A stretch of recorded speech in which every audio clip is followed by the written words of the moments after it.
அனைவருக்கும் இனிய மாலை வணக்கம். இந்த இனிய மாலை பொழுதிலே நாம் இன்று பேச போகின்ற தலைப்பு பொது தேர்வுக்கு தயாராவோம். தேர்வுகள் ரொம்ப பக்கத்துல வந்துருச்சு. 2 வருஷமா நமக்கு கொரோனா பேரிடர் காரணமாக பொது தேர்வுகள் இல்லாம இருந்தது. இந்த ஆண்டு இருக்குமா இருக்காதா அப்படின்னு இன்னைக்கு வரைக்கும் கூட பசங்க டவுட்ல இருக்காங்க. மியூட் பண்ணிக்கிட்டீங்கன்னா நல்லா இருக்கும். நடுவுல அன்மியூட் பண்ண வேண்டாம் ப்ளீஸ். ஓகே, உங்களுக்கு டவுட்ஸ் கேட்கறதுக்கு கடைசியில ½ அன் ஹவர் உங்களுக்கு டைம் இருக்கு. ஸோ அந்த டைம் நீங்க அன்மியூட் பண்ணிட்டு பேசலாம். மற்றபடி தயவு செஞ்சு நீங்க மியூட்ல இருந்தீங்கன்னா தான் பேசுறது தெளிவா கேட்கும். சரிங்களா? ஓகே. ஸோ இப்ப திருப்பி வேவ் வரா மாதிரி இருக்கு, எக்ஸாம் இருக்குமா அப்படின்ற மாதிரி பசங்க சைட்ல இருந்து குவெஷன்ஸ் வர ஆரம்பிச்சிருச்சு. பட் எப்படி இருந்தாலும் இந்த ஆண்டு கண்டிப்பாக பொது தேர்வுகள் நடக்கும் அப்படிங்கறதுல உறுதியா இருங்க ஸ்டூடெண்ட்ஸ். அதனால எந்த விதமான டைவர்ஷன்ஸ்க்கோ சஞ்சலங்களுக்கோ ஆளாக வேண்டாம். இதுவரைக்கும் நீங்க தயாரிச்சிருக்கீங்க. ஸோ எந்த விதமான பயமும் தேவையே கிடையாது.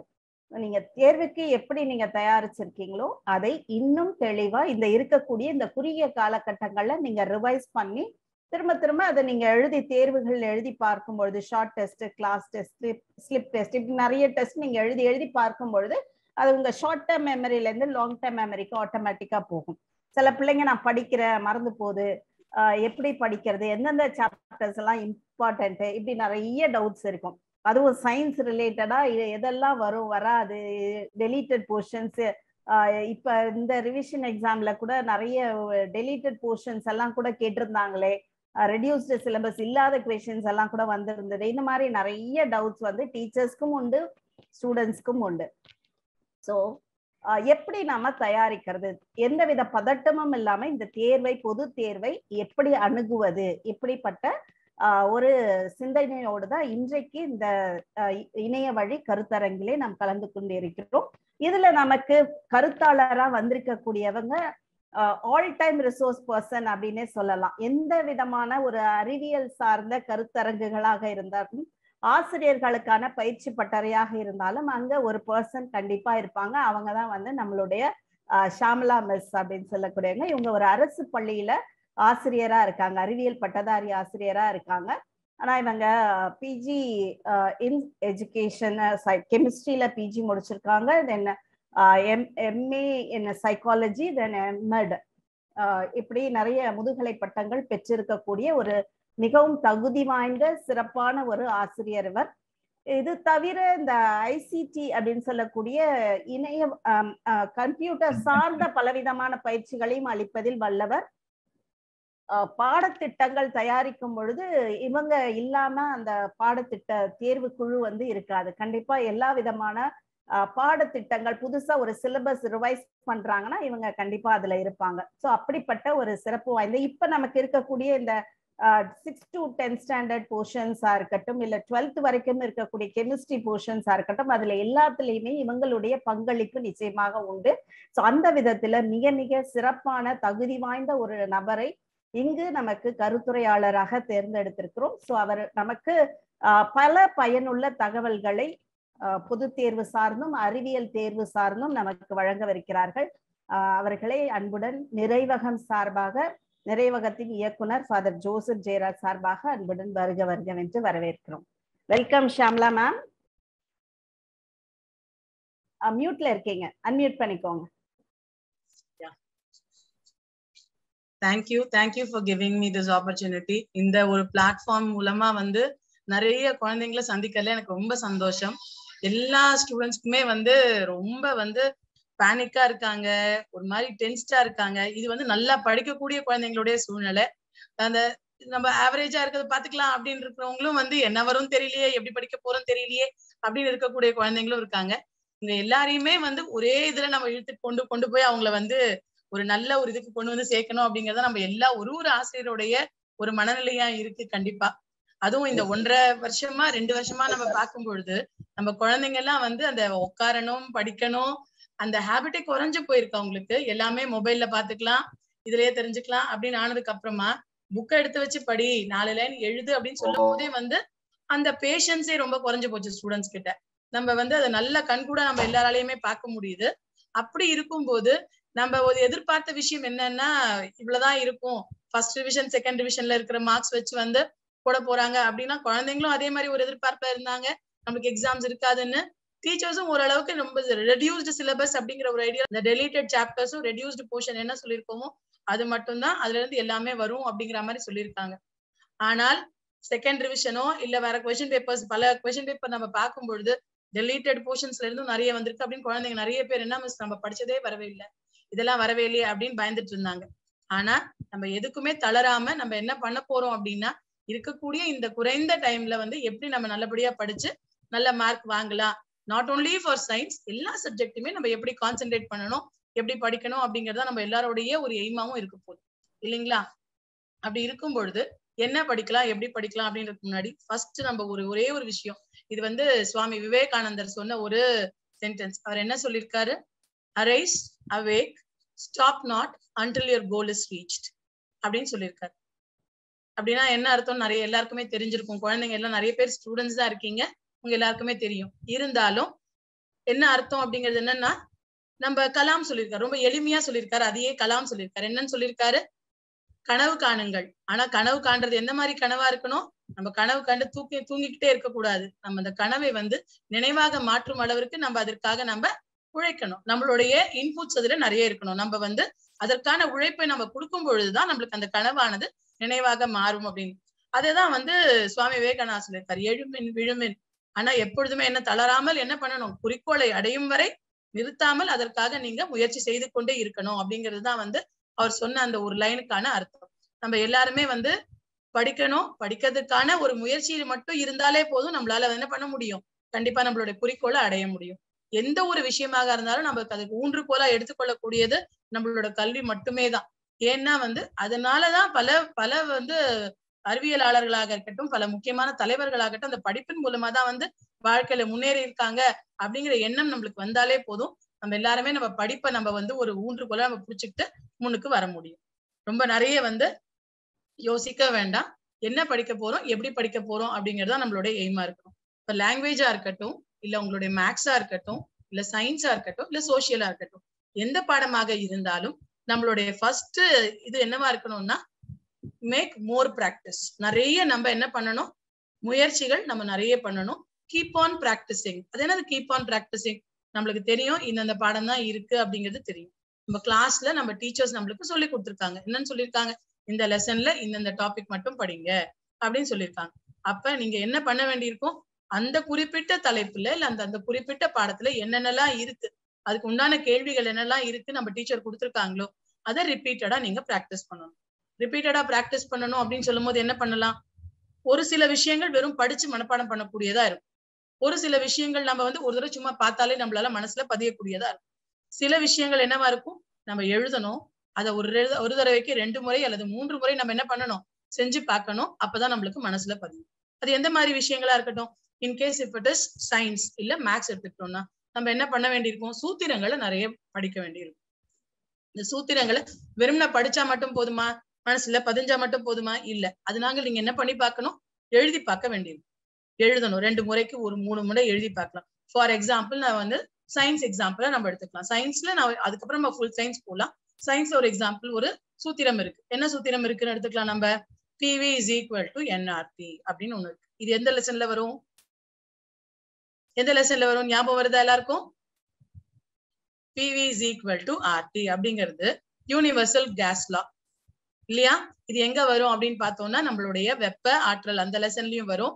இல்லைன்னா நம்ம வேற கிளாஸ்ல பார்த்தோம்னாலும் இந்த PV is equal to NRTங்கிறது பிரஷர், வால்யூம் மற்றும் டெம்பரேச்சர், இது மூன்றுக்கும் இடையேயான ஒரு தொடர்பு என்ன அப்படிங்கறத தெரிஞ்சுக்கக்கூடிய ஒரு சமன்பாடு. இந்த சமன்பாட்டை நம்ம அப்படியே சும்மா வந்து நம்ம படிச்சுக்கிட்டோம்னா மனப்பாடம் ஆகாது. Pனா என்னன்னு மறந்து போயிடும், Vனா என்னன்னு அப்படி மறந்து போயிடும், Nங்கிறது என்ன, Rங்கிறது என்ன, Tங்கிறது என்ன அப்படிங்கிறது நம்மளுக்கு மறந்து போயிடும். அப்ப நம்ம இந்த மாதிரி ஒரு கேள்வி எல்லாம் வரும்போது நம்ம என்ன பண்ண வேண்டியிருக்கும்? எழுதி பார்க்கணும். எழுதி அதுவும் தமிழ் மீடியம் ஸ்டூடெண்ட்ஸா இருந்தா Pனா, இங்கிலீஷ் மீடியம் ஸ்டூடெண்ட் Pனா பிரஷர், Vனா வால்யூம், Tனா டெம்பரேச்சர் அப்படின்னு ஈஸியா ஞாபகம் வச்சுப்பாங்க. ஆனா நம்ம என்ன பண்ண வேண்டியிருக்கும்? அழுத்தம், அழுத்தத்துக்கு இங்கிலீஷ்ல வந்து பிரஷர், அதனால Pங்கிற குறியீடு பயன்படுத்தப்படுது. V என்பது பருமன், பருமனுக்கு இங்கிலீஷ்ல வால்யூம், எனவே V. Tங்கிறது டெம்பரேச்சர், வெப்பநிலைக்கு டெம்பரேச்சர், அதனால T. இப்படிங்கிற விஷயங்களை நம்ம தெரிஞ்சுக்கிட்டாதான் நம்மளால என்ன பண்ண முடியும், மனசுல பதிய வச்சுக்க முடியும். இந்த விஷயம் எதுக்கு நம்ம எளிமையா இதை ஞாபகம் வச்சுக்கணும்னு சொல்றேன். பாயில் விதியாக இருக்கட்டும், இல்ல சார்லஸ் விதியாக இருக்கட்டும், இல்ல அவகாட்ரோ விதியா இருக்கட்டும், இந்த விதிகள் எல்லாம் நம்ம படிக்கும் பொழுது ஈஸியா ஞாபகம் வச்சுக்கணும்னா இந்த சமன்பாடுகளை வச்சு ஈஸியா ஞாபகம் வச்சுக்கலாம்.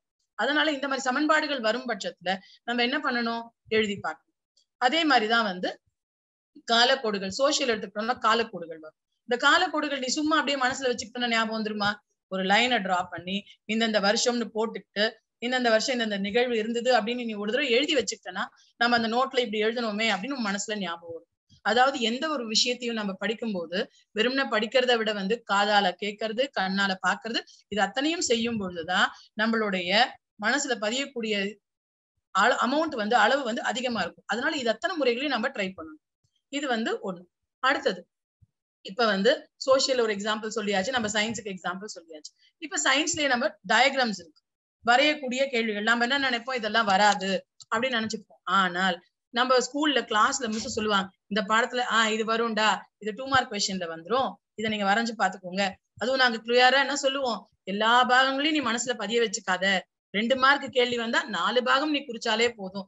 எவ்வளவுக்கெல்லாம் உங்களை நாங்க டைல்யூட் பண்ணி உங்களுக்கு ஈஸியாக்கி கொடுக்க முடியுமோ அத்தனை முயற்சிகளும் அனைத்து ஆசிரியர்களும் நம்ம ஸ்கூல்ல செய்யும். ஆனா நீங்க என்ன பண்ணுவீங்க, விளையாட்டுத்தனமா கிளாஸ்ல வந்து ஏதோ மிஸ் சொல்றாங்க நம்ம கவனிக்காம இருந்துருவோம். ஆனா அட்லீஸ்ட் இப்பயாவது நீங்க ஞாபகம் வச்சுக்கோங்க, மிஸ் இப்படி சொன்னாங்க, இல்லைன்னா இந்த கேள்வினா இப்படிதான் நம்ம படிக்கணும் அப்படிங்கிற ஐடியா உங்க மனசுக்குள்ள வரணும். அப்ப நீங்க படிக்கிறதுக்கு முன்னாடி ஒரு சின்ன ஒரு டைம் டேபிள் உங்களுக்கு செட் பண்ணி, இப்பதான் நம்ம எக்ஸாம்ஸ் இனிமே ஸ்டார்ட் ஆக போகுது, ரிவிஷன் போயிட்டு தான் இருக்கு.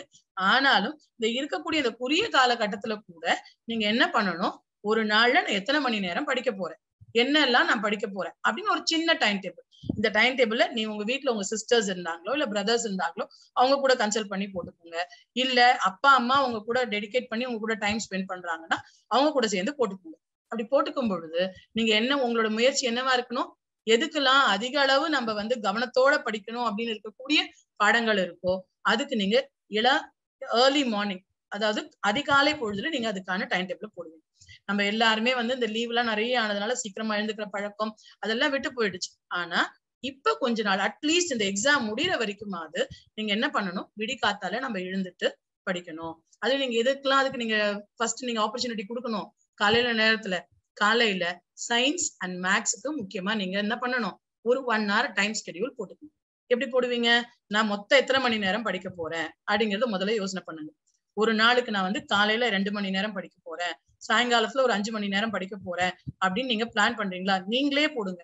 காலையில வந்து இன்னைக்கு நான் வந்து வாரத்துல 3 நாள் வந்து காலையில டெய்லி மேக்ஸ் படிக்க போறேன், இல்ல 2மே நான் படிக்கணும் அப்படின்னு நினைச்சீங்கன்னா மார்னிங் 5 மணிக்கு நீங்க எழுந்துக்கிறீங்களா, ஸ்கூலுக்கு 8 மணிக்கு கிளம்ப போறீங்களா, அப்ப நீங்க என்ன பண்ணலாம், மார்னிங் 5 to 6:30 நான் வந்து சயின்ஸ் படிக்கிறேன், அதுக்கப்புறமா 6:30 to 7:30 நான் மேக்ஸ் போட போறேன். அந்த மேக்ஸ் போட போறேன் அப்படின்னு நீங்க பிளான் பண்ணும்பொழுது நீங்க என்ன பண்ணணும், எத்தனை லெசன் இருக்கு, அதுல எப்படி நீங்க டிவோட் பண்ண போறீங்க, அந்த ஒரு வாரத்துக்காகவாவது நீங்க ஒரு டைம் டேபிள் போடுங்க. போட்டுட்டு காலையில வந்து காலை வேளையில நான் வந்து சயின்ஸ் அண்ட் மேக்ஸ் நான் படிக்க போறேன், சாயங்காலத்துல வந்து தமிழ், இங்கிலீஷ், சோசியலுக்கு நான் டைம் எடுத்துக்க போறேன், எல்லாத்துக்கும் ஒரு மணி நேரம் இல்ல நான் 1.5 மணி நேரம் எடுத்துக்க போறேன் அப்படின்னு நீங்களே போட்டுட்டு அதுல லெசனையும் போட்டுக்கோங்க. இந்த லெசன் நான் படிக்க போறேன், இன்னைக்கு அதை நான் கம்ப்ளீட் பண்ண போறேன் எழுதி வச்சுக்கிட்டு காலையில படிக்க ஆரம்பிக்கிறீங்களா, எவ்வளவு கம்ப்ளீட் பண்றீங்க ஒரு டிக் போட்டுக்கோங்க. நம்ம இன்னைக்கு முடிச்சிட்டோம். முடிக்க முடியலையா, அப்ப நீங்க என்ன பண்ணணும், ஈவினிங் டைம்லயாவது அதுக்கான டைம் நீங்க ஒதுக்கிட்டு அதை முடிக்க ட்ரை பண்ணணும். அப்படி இதை வந்து நம்ம என்ன பண்ணிருக்கணும், இதுவே நம்ம ரெகுலர் ஸ்கூல் டைமிங்ஸா இருந்திருந்தா நம்மளுக்கு ரிவிஷன் வந்து டிசம்பர்லயே ஸ்டார்ட் ஆயிருக்கும். அப்பயே உங்களுக்கு ஸ்கூல்ல டீச்சர்ஸ் சொல்லுவாங்க இப்படி எல்லாம் நீங்க படிக்கணும், இந்த மாதிரி எல்லாம் நீங்க பிளான் பண்ணுங்க அப்படின்னு சொல்லுவோம் இல்லையா. இப்ப வந்து எங்களுக்கு பாடம் எடுத்து முடிக்கவே எங்களுக்கு இவ்வளவு டைம் ஆயிருக்கு. ஏன்னா கடைசி நிமிஷத்துல என்ன பண்ணிட்டாங்க, கடைசி ஒரு மாசம் முடிக்காத இதெல்லாம் வந்து பாடத்தெல்லாம் முடிச்சிடுங்க, மாணவர்களுக்கு இதெல்லாம் வரும் அப்படின்னு சொல்லிட்டாங்க. அதனால நம்ம என்ன பண்ணி ஆகணும், எல்லாத்தையும் முடிக்கணுங்கிறதுனால நாங்களும் அதே மாதிரி இந்த பாடத்தெல்லாம் முடிச்சு கொடுக்கணும் உங்களுக்கு பிளான் பண்ணி முடிச்சு வச்சிருக்கோம். இப்ப நீங்க பண்ண வேண்டியது என்னன்னா, ஒரு சின்ன டைம் டேபிள் போட்டுட்டு டெய்லி வந்து எல்லா பாடத்துக்கும் டைம் டிவோட் பண்ணுங்க. முக்கியமா காலையில நேரத்துல மேக்ஸ் அண்ட் சயின்ஸ் கண்டிப்பா படிங்க. ஓகேவா? இப்ப இது வந்து ஒரு ஜென்ரலா நம்ம சொல்லியிருக்கோம். அதுக்கப்புறம் இங்கிலீஷ் தமிழ்னு வரும்பொழுது நீங்க உங்களுடைய மெமரி போயம், அதாவது செய்யுள் பாடங்கள்ல மனப்பாட செய்யுள் எல்லாம் நல்லா படிச்சுக்கோங்க.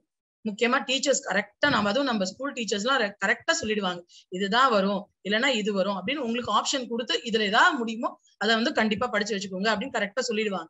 சோ அந்த மாதிரி சொல்லக்கூடிய என்னென்ன பகுதிகள்லாம் இருக்கோ அதெல்லாம் நல்லபடியா படிச்சு வச்சுக்கோங்க. அதுக்கப்புறமா அடுத்தது லாங்குவேஜ் 2 இருந்தாலுமே 2த்துலயுமே உங்களுக்கு என்ன இருக்கு, மெமரி போயம் இருக்கு, அதாவது மனப்பாட செய்யுள் இருக்கு. அது முடிச்சதுக்கு அப்புறமா ரைட்டிங் ஸ்கில்ஸ் வந்து இந்த ரைட்டிங் ஸ்கில் அப்படின்னு சொல்லும் பொழுது நீங்க எதுல கவனம் அதிகமா இருக்கணும், உங்களோடது கட்டுரையை எழுதுறதுக்கு உங்களுக்கு பிராக்டிஸ் வரும். அதனால நிறைய கட்டுரைகள் வந்து ஸ்கூல்ல எழுதி போட்டிருந்தாலும் ஓகே, இல்ல உங்ககிட்ட கையில நீங்க ஏதாவது பிரிண்டட் நோட்ஸ் வச்சிருந்தீங்கனாலும் ஓகே, அதை ஒரு தடவை நீங்க கோ த்ரூ பண்ணிக்கிட்டே வந்தீங்கன்னா உங்களுக்கு அது என்னென்னலாம் எழுத வரணும் அப்படின்னு உங்களுக்கு தெரிஞ்சிடும். இப்படி எல்லாம் நம்ம எழுதலாம் அப்படின்னு ஐடியா கிடைச்சிடும். அதுக்கப்புறமா கிராமர் பார்ட், கிராமர்ல பிராக்டிஸ் பண்ணுங்க. கிராமருக்கு என்ன பண்ணிருக்கணும், நீங்க ஒரு எக்ஸசைஸ் கொடுத்துருப்பாங்க, இல்ல எந்த ஒர்க் ஷீட் கொடுத்துருப்பாங்க, அதை வச்சு நீங்க கிராமர் பிராக்டிஸ் பண்ணீங்கன்னா உங்களுக்கு சீக்கிரமா அதுல உங்களால பிராக்டிஸ் பண்ண முடியும். அதுக்கப்புறமா when it comes to exam, exam போது நீங்க எப்படிலாம் நீங்க உங்களை ப்ரிப்பேர் பண்ணிப்பீங்க, காலையில எக்ஸாம் ஹால்ல போய் உட்கார்ந்த உடனே எப்படி நீங்க எழுத போறீங்க அப்படிங்கறத பார்க்கலாம். உங்களுக்கு டைம், நல்ல டைம் கொடுத்துருக்காங்க. 10 o'clock இருந்து 10:15 வரைக்கும் உங்களுக்கு கொஸ்டின் பேப்பர் படிக்கணும், உங்களுடைய ஃபர்ஸ்ட் பேஜ் நீங்க ஃபில் பண்ணணும், அதெல்லாம் டைம் கொடுத்துருக்காங்க. அதுக்கப்புறம் தான் நீங்க எக்ஸாம் ஸ்டார்ட் பண்ண போறீங்க இல்லையா? அப்ப அந்த 15 minutesல நீங்க எப்படி உங்களுடைய டைம் ஸ்கெடியூல நீங்க ரெடி பண்ணிக்க போறீங்க அப்படின்னா, எப்படி படிக்க போறோம், எப்படி எழுத போறோம் நீங்க முன்னாடி பிளான் பண்ணியாச்சு. இப்ப அங்க எழுத போறதுதான் உங்களுடைய வேலை. அங்க நீங்க என்ன பண்ணணும், கொஸ்டின் பேப்பர் வாங்கின கையோட முதல்ல நீங்க என்ன பார்க்கணும், எதெல்லாம் உனக்கு நல்லா தெரியுதோ அதெல்லாம் நீ நோட் பண்ணி வச்சுக்கணும். அதுக்கப்புறமா தான் நீ எழுத ஸ்டார்ட் பண்ணணும். ஒரு எக்ஸாம்ல வந்து நீங்க ஒரு பேப்பர் பிரசென்ட் பண்ணும்பொழுது உங்களுடைய முதல் பேப்பர், முதல் பேஜ் எப்படி இருக்கு அதை தான் வச்சு ஒரு ஸ்டூடெண்ட் வந்து இந்த குழந்தை நல்லா வந்து இவங்களுக்கு நல்லா தெரியுதா தெரியலையா அப்படிங்கறத ஐடியா கிடைச்சிடும் வந்து டீச்சர்ஸ் கரெக்ட் பண்ண போறே டீச்சர்ஸ்க்கு. அதனால நீங்க என்ன பண்ணணும், ஃபர்ஸ்ட் எழுதக்கூடிய first impression is the best impression அப்படின்னு சொல்லுவாங்க. அதாவது உன்னுடைய முதல் பக்கத்துல நீ எவ்வளவு அழகா உன் பேப்பரை பிரசென்ட் பண்ணிருக்கியோ அதை வச்சுதான் உன் அடுத்த பேப்பர்லாம் உனக்கு வந்து மார்க் வரும் அப்படின்னு சொல்லுவாங்க. அதனால முதல்ல எழுதக்கூடிய அந்த முதல் பேஜ்ல எந்த அடித்தல் திருத்தலும் இல்லாமல் அழகாக உனக்கு தெரிஞ்ச கேள்வி எதுவோ அதற்கு அழகான உன்னுடைய பாயிண்ட்ஸா உன்னுடைய விடைகள் இருக்கணும். அந்த மாதிரி எழுதணும். when it comes to language, இதுவே தமிழோ இல்ல இங்கிலீஷோ இருக்குமே, ஆனா அப்ப நீங்க என்ன பண்ணுவீங்க, நல்லா தெரியும் கட்டுரை அப்படின்னா அதை ஆரம்பிங்க. இல்ல உனக்கு நல்ல செய்யுள் மனப்பாட பகுதி நல்லா தெரியும்னா, மெமரி போயம் நல்லா தெரியும்னா அதுல ஆரம்பிங்க. வித்தவுட் எனி மிஸ்டேக் அந்த ஃபர்ஸ்ட் பேஜ் ப்ராப்பரா பிரசென்ட் பண்ணிட்டு அதுக்கப்புறமா ஒன்னொன்னா நல்லா தெரிஞ்ச கேள்விகள் அப்படியே எழுதிட்டு வாங்க. உங்க எதெல்லாம் உங்களுக்கு டவுட்டா இருக்கு, இதுதானா அதுதானா அப்படின்னு டவுட் இருக்குமா அப்படின்னு இருக்குன்னா அந்த கொஸ்டின் எல்லாம் என்ன பண்ணிடணும், நீங்க கடைசியில எழுதுறதுக்கு நீங்க மார்க் பண்ணி வச்சுக்கணும். மார்க் பண்ணிட்டு அதுக்கப்புறமா கடைசியில வந்து என்ன பண்ணுவீங்க, இந்த மாதிரி கேள்வி எல்லாம் நீங்க அட்டன் பண்ணும்போது யோசிச்சுக்கிட்டே இருப்பீங்க. இப்படியா அப்படியா அப்படியா இப்படின்னு யோசிச்சுட்டே இருக்கும்போது உங்களுக்கு டைம் வேஸ்ட் ஆயிடும். சோ எதெல்லாம் உங்களுக்கு டக்குன்னு எழுத முடியுமோ அதெல்லாம் நீங்க எழுதிக்கிட்டே வந்தீங்கன்னா டைம் நல்லா சேவ் பண்ணி கரெக்டா கொடுத்துருக்க கூடிய அந்த டைம் ஸ்கெடியூல்குள்ள உங்களால என்ன பண்ண முடியும், ஆன்சர்ஸை கரெக்டா உங்களால பிரசென்ட் பண்ண முடியும். ஓகேவா? இப்ப நம்ம இன்னைக்கு நம்மளுடைய மீட்டிங் எதுக்கு நம்ம மீட் பண்ணிருக்கோம்னு பார்த்தோம்னா சயின்ஸுக்காக மீட் பண்ணிருக்கோம். அதனால சயின்ஸ்ல நம்ம அதை பத்தி பேசுவோம். ஓகேவா? ஓகே, நவ் இப்ப நம்ம சயின்ஸ் பேப்பர் எடுத்துக்கலாம். Science question paper. Science question பேப்பர்ல நம்மளுக்கு மார்க் எவ்வளவுக்கு இருக்கு, 75 மார்க்ஸ்க்கான ஒரு பேப்பர் இல்லைங்களா? அந்த 75 மார்க்ஸ் பேப்பர்ல என்னென்ன கொஸ்டின்ஸ் எல்லாம் உங்களுக்கு இருக்கு அப்படிங்கறத பார்க்கலாம். ஃபர்ஸ்ட் எடுத்த உடனே you have objective type question, அதாவது MCQ, சரியான விடையை தேர்ந்தெடு. இந்த சரியான விடையை தேர்ந்தெடு அப்படிங்கிறது புக் பேக்ல இருக்கக்கூடிய சரியான விடை தேர்ந்தெடுல இருந்து மட்டும் வராது. புக் பேக்ல இருக்கக்கூடிய உங்களுடைய கோடிட்டேடம் அப்படின்னு சொல்லுவோம் இல்லையா, fill in the blanks, அதுல இருந்து கூட உங்களுக்கு சரியான விடையை தேர்ந்தெடு வரும். அப்ப உங்களுடைய 2 மார்க்ஸ் இந்த 1 மார்க் கொஸ்டின் எப்படி வரப்போகுது அப்படிங்கறத இப்ப நம்ம டிசைட் பண்ணிக்கலாம். ஸோ 12 மார்க்ஸ் எவ்வளவு கொஸ்டின்ஸ் வரும், MCQ வந்து இட் இஸ் ஃபார் 12 மார்க்ஸ். அப்ப அது எதுல இருந்தெல்லாம் வரும் நான் சொல்லியிருக்கேன் உங்களுக்கு, சரியான விடை தேர்ந்தெடு இருக்கிறது மட்டும் கிடையாது, even fill in the blanks இருந்து வரும் இல்லையா? சோ எத்தனை பாடம் நம்மளுக்கு இருக்கு, 23 பாடத்துல 3 பாடம் டெலீட் பண்ணியாச்சு. எந்தெந்த பாடம்லாம் டெலீட் பண்ணிருக்காங்க, எந்தெந்த பாடம்லாம் டெலீட் பண்ணிருக்காங்க எல்லாம் சொல்லி பாத்துக்கிறீங்களா? உங்களுக்கு மனசுல ஞாபகம் வருதா எந்தெந்த பாடம்லாம் இல்லைன்னு சொல்லிட்டு? என்னென்ன பாடம் இல்லை அப்படின்னு பார்த்தோம்னா லெசன் நம்பர் 13 இல்லையா, லெசன் நம்பர் 13, அதுக்கப்புறமா லெசன் நம்பர் 15, அதுக்கப்புறம் லெசன் நம்பர் 23. இந்த 3 பாடங்கள்லயும் நம்மளுக்கு very good, nervous system correct. Lesson number 23 வந்து காட்சி பதிவு அப்படின்னு ஒரு லெசன் வரும். Correct, somebody is typing, very good. Okay, so எல்லாம் கவனமா கவனிச்சிட்டு இருக்கீங்கன்னு நினைக்கும் போதே சந்தோஷமா இருக்கு. Good, okay. சோ இந்த 3 பாடங்கள் நம்மளுக்கு டெலீட் பண்ணியாச்சு. அது இல்லாமல் அப்ப மீதி நம்மளுக்கு எத்தனை பாடம் இருக்கு, 20 பாடங்கள் இருக்கு. அப்ப இந்த 20 பாடங்கள்ல இருந்து நம்மளுக்கு எத்தனை 1 மார்க் வரப்போகுது, only 12 questions தான். இப்பதான் நீங்க என்ன யோசிக்கணும், நம்மளுக்கு மிஸ் எதெல்லாம் படிக்க சொல்லியிருக்காங்க, நம்ம சார் வந்து எந்த லெசன் எல்லாம் படிக்க சொல்லியிருக்காங்க 1 மார்க்குக்கு அப்படிங்கறத யோசிச்சுட்டு அதுக்கு ஏத்த மாதிரி நீங்க ப்ரிப்பேர் பண்ணணும். எல்லா புக் பேக்ல இருக்கிறத ஃபுல்லா நீங்க ப்ரிப்பேர் பண்ணிட்டாலே கண்டிப்பா ஒரு 10 கொஸ்டின் வந்து புக் பேக்ல இருந்தா வரும்.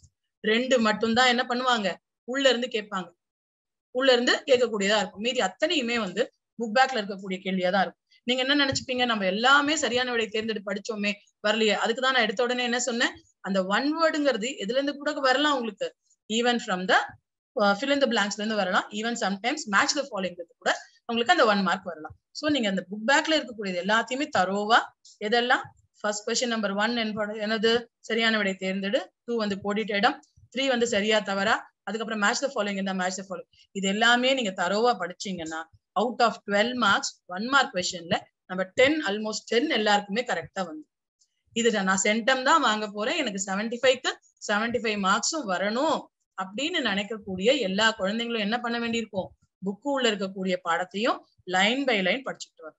அப்படி நீங்க அதை படிக்கும் போது சும்மா படிச்சா போறாது, நீங்க அங்க என்ன பண்ணணும், ஹைலைட் பண்ணிக்கிட்டே வாங்க, அண்டர்லைன் பண்ணிட்டே வாங்க.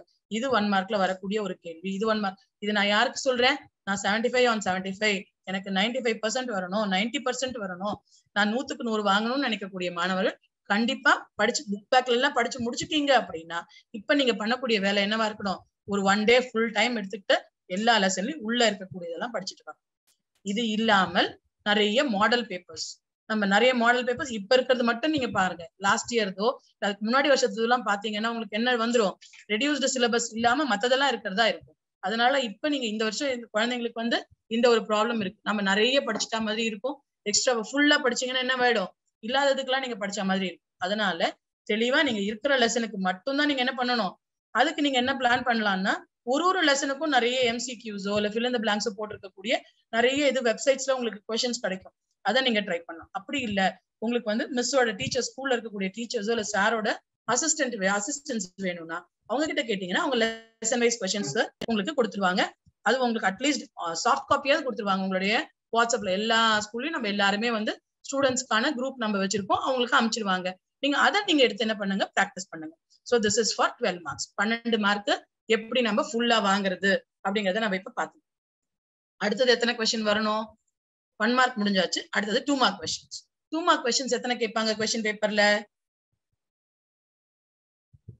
எத்தனை கொஸ்டின்ஸ் கேட்பாங்க, there will be 7 questions for 2 marks. Very good Karthish, very good.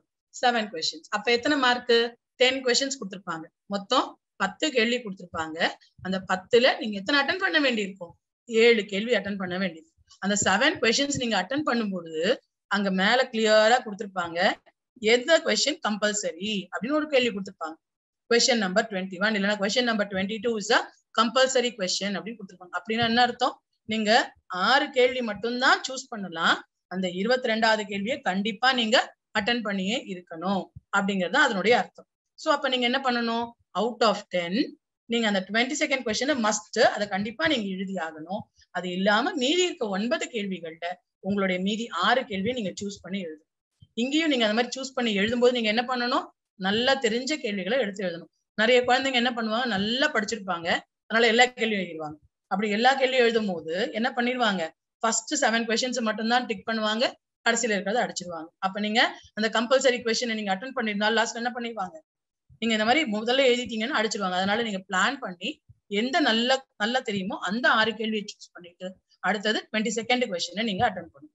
Okay, so out of 10 questions you will write 7 questions. இப்ப பாருங்க, நம்ம திரும்பி இதே மாதிரி வரலாம். 20 பாடம் இருக்கு நம்மளுக்கு. இந்த 20 பாடத்துல 10 கேள்விதான் இதுல இருந்து வரும், 2 மார்க் வரும் நம்மளுக்கு. அப்ப நம்ம எந்தெந்த லெசன் எல்லாம் கான்சென்ட்ரேட் பண்ணணும். ஃபர்ஸ்ட் இயற்பியல் எடுத்துக்கலாம். இயற்பியல் என்னென்ன பாடங்கள் இருக்கு நம்மளுக்கு, முதல் பாடம் இயக்க விதிகள். இந்த இயக்க விதிகள்ல என்ன கேட்பாங்க, 2 மார்க் கண்டிப்பா ஒரு கொஸ்டின் வரும். பிசிக்ஸ்ல நிறைய கொஸ்டின்ஸ் வந்து நம்மளுக்கு வரும். அதுல முக்கியமா இயக்க விதிகள் பாடத்துல கண்டிப்பா ஒரு கேள்வி. என்னென்ன கேள்விகள் அதுல வரலாம், இயக்க விதிகள்ல நம்மளுக்கு 3 இயக்க விதிகள் இருக்கு. அந்த 3 இயக்க விதிகள் என்னென்ன, அதுக்கு எடுத்துக்காட்டு தருக, இல்ல அதுக்கப்புறமா என்ன சொல்றது, எடுத்துக்காட்டுகள் கொடுக்கறத சொல்றது மட்டும் இல்லாம விதியை கொடுத்துட்டு அந்த விதிக்கான எடுத்துக்காட்டையும் எழுத சொல்லுவாங்க. இல்லைன்னா நம்ம என்ன சொல்லலாம், ஃபார் எக்ஸாம்பிள் அதனுடைய ஈக்குவேஷனை கொடுத்துருவாங்க. F is equal to ma அப்படிங்கிறது எந்த விதி, F is equal to maங்கிறது இயக்க விதிகள் எத்தனாவது விதி, யாருக்கா தெரியுதா? நான் சாட் பாக்ஸ் பார்த்துட்டு இருக்கேன், யாருக்கா தெரியுதான்? வெரி குட், தமிழ் செல்வன் சொல்லிட்டான். இப்ப இது ரெண்டாவது விதி. Very good. Second law Lakshitha சொல்லியிருக்காங்க. Very good. சோ இந்த விதியை மட்டும் கொடுத்துருவாங்க. அதாவது வெறும் இந்த ஈக்குவேஷனை கொடுத்துருவாங்க. F is equal to ma. அப்ப நீங்க என்ன உங்களை என்ன சொல்லிடுவாங்க, இதற்கான விதியை எழுதுக அப்படின்னு கேட்டுருவாங்க. இந்த மாதிரி கேள்வி இருக்கலாம். இல்லைன்னா நிலைமம் வரையறு அப்படிங்கிற கேள்வியா இருக்கலாம். நிலைமம் வரையறுன்னு கேட்டாலும் ஒண்ணுதான், முதல் விதியை கூறுகன்னு கேட்டாலும் ஒண்ணுதான். அப்ப நம்ம என்ன ப்ரிப்பேர் பண்ணிக்கணும், ஃபர்ஸ்ட் லெசன்ல கண்டிப்பா 2 மார்க் உண்டு. 7 மார்க் கொஸ்டின்லயும் வந்து பாதி கேள்வியாவது கண்டிப்பா அதுல இருந்து வரும். அதனால அந்த முதல் பாடத்தை கண்டிப்பா நல்ல தெளிவாக படிச்சுக்க வேண்டியது. ஓகேங்களா? What is your second lesson இயற்பியல்ல? எத்தனை பேர் அட்டென்டிவா இருக்கீங்க பார்க்கலாம். ஃபர்ஸ்ட் லெசன் இயக்க விதிகள். ரெண்டாவது பாடத்தோட பேர் என்ன? ஒளியியல். Very good. Optics. Very good. ஒளியியல் பாடத்துல இருந்து கேட்பாங்க. The second lesson is light optics. இந்த லெசன்ல என்னென்னலாம் நீங்க படிச்சிருக்கீங்க அப்படின்னு பாத்தீங்கன்னா, you have learned about concave lens, convex lens, then defects of eyes, correction. அதுதான் முக்கியமான இதுல வந்து இருக்கக்கூடிய போர்ஷன்ஸ். அப்ப இதுல என்னெல்லாம் வரும் அப்படின்னு பார்த்தோம்னா, முக்கியமா யூசஸ் நம்ம எதிர்பார்க்கவே மாட்டோம் இந்த கேள்வி வரும் அப்படின்னுட்டு, ரொம்ப வந்து கேஷுவலா விட்டுட்டு இருப்போம். ஆனா write the uses of convex lens. Convex அதாவது குவி லென்ஸின் பயன்களை எழுதுக, இல்லைன்னா குழி லென்ஸின் பயன்களை எழுதுக அப்படின்னு ஒரு கொஸ்டின் கேட்டுருவாங்க. நம்ம ரொம்ப கேஷுவலா விட்டுட்டு இருப்போம். 4 லைன் தான் அங்க லாஸ்ட்ல கொடுத்துருப்பாங்க, இது வேண்டாம். ஆனா இந்த மாதிரி கொஸ்டின் அடிக்கடி கேட்கக்கூடிய ஒரு கேள்வி. ரெண்டாவது பாடத்துல நீங்க படிக்க வேண்டிய கேள்வி, குவி லென்ஸ் மற்றும் குழி லென்ஸினுடைய பயன்பாடுகள் என்ன அப்படிங்கறத நீங்க கண்டிப்பா படிச்சுக்கணும். What are the uses of concave lens and convex lens அப்படிங்கிற கொஸ்டின் அதிகப்படியா நிறைய தடவை கேட்டிருக்கக்கூடிய ஒரு கொஸ்டின். அடுத்தது டிஃபெக்ட்ஸ் ஆஃப் ஐஸ். இந்த டிஃபெக்ட்ஸ் ஆஃப் ஐஸ்ல நம்ம லாஸ்ட்ல இந்த பிரஸ் பயோபியா அப்படிங்கறத நம்ம ரொம்ப கேஷுவலா விட்டுடுவோம், இது வராது அப்படின்னு. ஆனா ஒரு தடவை முதல்ல 5 மார்க்கா இருந்த போதே வந்து இந்த கொஸ்டின் கண்டிப்பா கேட்டிருந்தாங்க. நம்ம என்ன நினைப்போம், வெறும்னா ஷார்ட் சைட்டட்னஸ், லாங் சைட்டட்னஸ் அதை மட்டும் படிச்சிருப்போம், கிட்ட பார்வை தூர பார்வை. ஆனா விழி ஏற்பமைவு திறன்பாடு அப்படிங்கிற கேள்வியை விட்டுட்டு இருப்போம், இது வராது நம்மளுக்கு அப்படிங்கிற மாதிரி ஐடியால விட்டுடுவோம். ஆனா அந்த மாதிரி இல்லாம நீங்க இதெல்லாம் கொஸ்டின்ஸ் எல்லாம் படிக்கும் பொழுது நீங்க என்ன படிப்பீங்கன்னா, ஷார்ட்டா பாயிண்ட்ஸ் மட்டும், அந்த பாயிண்ட்ஸ் நீங்க படிக்கும் போதே உங்களுக்கு ஃபுல் ஆன்சர் எப்படி எழுதணும்னு ஞாபகம் வந்து. டிஃபெக்ட்ஸ் ஆஃப் ஐஸ் ரெண்டு என்னென்ன, முக்கியமான ரெண்டு என்ன, கிட்ட பார்வை தூர பார்வை. இத கிளாஸ்ல சொல்லி கொடுக்கும் போது ஒரு டீச்சரும் எப்படி சொல்லி கொடுத்துருப்பாங்கன்னா, தமிழ் மீடியம் ஸ்டூடெண்ட்ஸ்க்கு சொல்லி கொடுக்கும்போது கிட்ட குழி தோண்டி தூர குழி அப்படின்னு சொல்லி கொடுத்துருப்பாங்க. யாருக்காவது ஞாபகம் வருது அவங்க மிஸ் அப்படி சொல்லி கொடுத்தாங்க, இல்ல உங்க சார் அப்படி சொல்லி கொடுத்தாங்கன்னு? கிட்ட குழி தோண்டி தூர குழி, இதுக்கு என்ன அர்த்தம் யாராவது சொல்லுங்க பாக்கலாம், சாட் பாக்ஸ்ல போடுங்க எனக்கு. கிட்ட குழி தோண்டி தூர குழி. நான் இங்கிலீஷ்க்கு அப்புறமா வரேன், தெரியலையா? கிட்ட கிட்ட பார்வை ஞாபகம் வச்சுக்கலாம். கிட்ட பார்வை, கிட்ட குழி தோண்டி தூர பார்வை குவி. அப்ப என்ன அர்த்தம், கிட்ட பார்வைக்கு பயன்படுத்தக்கூடிய லென்ஸ் குழி லென்ஸ் அப்படின்னு சொல்றாங்க. கிட்ட பார்வைக்கு அப்ப இந்த ஒரு 5 மார்க்கா இருந்தாலும் சரி, இல்ல 4 மார்க்கா இருந்தாலும் சரி, இல்ல 7 மார்க்கா இருந்தாலும் இந்த ஒரு லைன் இருந்தா நம்ம 4 மார்க் வாங்கிடலாம். அதுக்கப்புறம் டயக்ராம் வரையணும் நம்ம, அவ்வளவுதான். இதை ஞாபகம் வச்சுக்க முடியுமா? கிட்ட குழி தோண்டி தூர குழி. அப்ப இந்த கொஸ்டின்ல நீங்க படிக்கும் பொழுது கீ பாயிண்ட்ஸ் மட்டும் படிக்கணும். எந்த சயின்ஸ்ன்னு எடுத்துக்கிட்டாலே மேக்சிமம் அப்ப படிக்கும் பொழுது எல்லாமே பாயிண்டா நீங்க படிச்சுட்டு வந்தீங்கன்னா ரொம்ப ஈஸியா இருக்கும் உங்களுக்கு எக்ஸாம்ல எழுதும் பொழுது. இப்ப நான் இப்ப இந்த சொல்லியிருக்கேன் இல்லையா, டிஃபெக்ட் ஆஃப் ஐஸ் சொல்லும் போது அதே மாதிரிதான். கிட்ட பார்வைக்கு இங்கிலீஷ்ல என்னன்னு தெரியுமா? மயோபியா. தூர பார்வைக்கு presbyopia, hypermetropia. I'm sorry, hypermetropia. So the first one is myopia. myopia எவ்வளவு பெருசா இருக்கு, ரொம்ப குட்டியா இருக்கு இல்லையா, ஷார்ட். அப்ப மயோபியாவை நீங்க எப்படி ஞாபகம் வச்சுப்பீங்க, அந்த வேர்டே ஷார்ட்டா இருக்கு, ஷார்ட் சைட்டட்னஸ். அப்ப குட்டியா இருக்கு, அப்ப பக்கத்திலேயே சின்னதா இருக்கணும். அப்ப அங்க என்ன வரணும், குழியாடி வரணும். That is, you will say that what kind of lens you will use. English medium இருக்கீங்களா? myopia is short sightedness. myopia is a shorter word, so it is short sightedness அப்படின்னு நீங்க ஞாபகம் வச்சுக்கலாம். Concave, very good. என்ன lens use பண்ணணும், concave lens. குகைனா எப்படி போனோம், உள்ள போனோம், அப்ப வளைஞ்சிருக்கும் அப்படிங்கறத ஞாபகம் வச்சுக்கோம். இதெல்லாம் நாங்க வந்து இங்கிலீஷ் மீடியம் சொல்லும் போது இந்த மாதிரி எல்லாம் சின்ன சின்ன டிப்ஸ் எல்லாம் கொடுப்போம் பசங்களுக்கு. ஓகேவா? ஓகே. ஹைப்பர் மெட்ரோபியா, ரொம்ப நீளமா இருக்கு பேர். அப்ப அதுக்கு என்ன இன்னொரு நேம் என்ன, லாங் சைட்டட்னஸ், ஹைப்பர் மெட்ரோபியா அப்படின்னு சொல்றோம் இல்லையா? Very good. Convex lens. ஒண்ணு நல்லா தரவு பண்ணிக்கிட்டாலே அடுத்தது அதுக்கு ஆப்போசிட்டா நம்ம எழுதணும் அப்படிங்கிற ஐடியா உங்களுக்கு வந்துடும். அதே மாதிரிதான் இதுக்கு உண்டான diagram. Sometimes they will ask in 7 marks defects of eyes கேட்கும்போது டயக்ராம் எப்படி வரைவீங்க, சின்ன ஒரு ஐ பால் வரைஞ்சிருவீங்க. வரைஞ்சிட்டு அந்த ஐ பால்ல வந்து ஒரு பக்கம் லென்ஸ் இருக்கும், இன்னொரு பக்கம் வந்து ஸ்கிரீன் இருக்க மாதிரி ஞாபகம் வச்சுக்கிட்டு, ஃபர்ஸ்ட் ஒன் வந்து ஷார்ட் சைட்டட்னஸ் அப்படின்னு வரும்பொழுது லென்ஸ்ல வந்து வரும்பொழுது இமேஜ் எங்க கிடைக்கும், ஸ்கிரீனுக்கு முன்னாடி விழுந்துருது. the image forms in front of the retina, விழித்திரைக்கு முன்பாக அப்படிங்கறது நீங்க ஞாபகம் வச்சுக்கணும். அப்ப இதுவும் ஒரு டயக்ராமேட்டிக்காவும் உங்களால ஞாபகம் வச்சுக்க முடியும். எல்லா குழந்தைங்களும் எல்லா விதத்துலயும் வந்து ஸ்கில்டா இருக்க மாட்டாங்க. சில குழந்தைங்க என்ன பண்ணுவாங்க, வரைஞ்சு வரைஞ்சு படிப்பாங்க. ஏன் வரைஞ்சு படிப்பாங்க, அவங்களுக்கு அதுல வந்து ஈஸியா அவங்களால ஞாபகம் வச்சுக்க முடியும் இல்லையா? அப்ப நீங்க என்ன பண்ணணும், உங்களுக்கு எதுல பண்ணா ஈஸியா ஞாபகம் இருக்கும், எழுதினா ஞாபகம் வருமா இல்ல வரைஞ்சா ஞாபகம் வருமா, அதை நீங்க உங்களை நீங்களே என்ன பண்ணிக்கணும், எனக்கு இது நல்லா வரும் அப்படிங்கறத நீங்க யோசிச்சுக்கிட்டு அதை நீங்க யூஸ் பண்ணணும். நீங்க வரைஞ்சு பார்க்கும்போது அப்ப என்ன பண்ணுவீங்க, முன்னாடி வரணும், அந்த இமேஜ் என்ன போடுவீங்க, நம்ம வெறும் ஒரு ஆரோ மார்க் தான் போடுவோம், அந்த இமேஜ் முன்னாடி வரும் பின்னாடி வரும் அப்படின்னு ஞாபகம் வச்சுக்கோம். அப்ப அதுக்கு முன்னாடி என்ன லென்ஸ் வரும், நம்ம இப்பதான் பார்த்தோம் கிட்ட குழி அப்படின்னா. சோ ஷார்ட் சைட்டட்னஸ் அப்படின்னா you will have a concave lens. Concave lens எப்படி இருக்கும், இப்படி வரைஞ்சிருக்கும். சோ அந்த ஐ பாலுக்கு முன்னாடி ஒரு லென்ஸை வரைஞ்சிட்டு அப்ப ஸ்கிரீனுக்கு கரெக்டா ஸ்கிரீன் மேல ஒரு இமேஜை போடும். இது இவ்வளவுதான். இது ஒண்ணு மட்டும் நீங்க ஞாபகம் வச்சுக்கிட்டீங்கன்னா அந்த 7 மார்க் கொஸ்டினை ஈஸியா நீங்க அட்டன் பண்ண முடியும். இஃப் இட் இஸ் நம்ம படிக்கிறது இப்ப லைட் பத்தியான சாப்டர். சோ லைட்ல வந்து கான்கேவ் லென்ஸ், கான்வெக்ஸ் லென்ஸ், அதோடைய யூசஸ், அதுக்கப்புறம் defect of eyes, defects of eyes நீங்க பார்த்து வச்சுக்கணும். இது எல்லாத்தையுமே நீங்க பார்த்து வச்சுக்கணும். ஓகேங்களா? என்னென்னலாம் படிக்க போறோம் அப்படின்னு பார்த்தோம்னா இதுலதான் நம்ம 3 லாஸ் வரும். என்னென்ன லாஸ் வருது இந்த 3 laws? Yes, fundamental law of gases. Very good. Fundamental laws of gases. என்னென்ன ஃபண்டமெண்டல் லாஸ்? பாயில் லா, அதுக்கப்புறமா பாயில்ஸ் லா, சார்ல்ஸ் லா, அதுக்கப்புறமா Avogadro's law, and then universal gas law. எல்லாமே அதுக்குதான் ஒரே ஒரு 3 லைன் மட்டும் படிச்சாலே போதும். PV is equal to constant, boils law. Very good, very good. எல்லாம் நல்லா தெரியுது. அப்ப இந்த லெசன்ல வந்து நீங்க படிக்க வேண்டியது 3 முக்கியமான விதிகள்: பாயில் விதி, சார்லஸ் விதி மற்றும் அவகாட்ரோ விதி. சார்லஸ் விதிக்கு இன்னொரு பேர் இருக்கு. என்ன விதி? சார்லஸ் விதி. Charles law is also called by law of volume. Very good. பர்ம விதி அப்படின்னு சொல்லுவாங்க. Very good, very good. நல்லா தெரிஞ்சு வச்சிருக்கீங்க. அப்ப எல்லாம் வந்து படிக்க ஆரம்பிச்சாச்சு. இனிமே நம்ம வந்து என்ன பண்ணணும், நிறைய நல்லா ஃபுல்லா படிச்சு ஃபுல் மார்க்ஸ் எப்படி வாங்குறதுதான் ரெடி ஆகணும் அப்படின்னா. Very good. ஓகே. சோ இந்த 3 விதிகளை நல்லா படிச்சு வச்சுக்கணும். P by V is equal to constant இல்லையா? அதுக்கப்புறமா அடுத்தது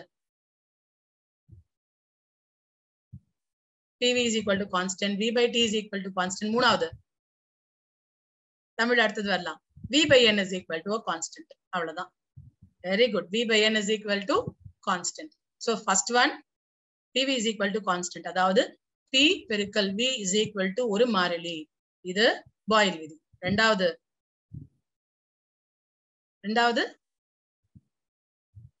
சார்லஸ் விதி அல்லது பர்ம விதி. பர்ம விதின்னு வந்தாலே என்ன வரணும், V வரணும் இல்லையா? V by T is equal to constant. மூணாவது V by N is equal to constant. இத மூணையும் சேர்த்து எழுதும்போது PV is equal to nRT அப்படின்னு எழுதிடுவோம். Where P is pressure, V is volume, R is the gaseous constant, then N is number of moles, T is temperature. அவ்வளவுதான்.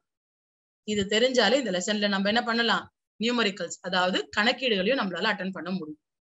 இந்த 3 விதிகள் தான் முக்கியமா இதுல வரக்கூடியது.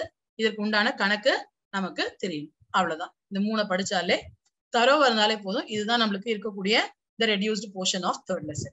Fourth lesson என்ன? Which is that? Very good. Very good. Very good. Electricity. இந்த லெசன்ல என்னென்னலாம் படிக்கணும்?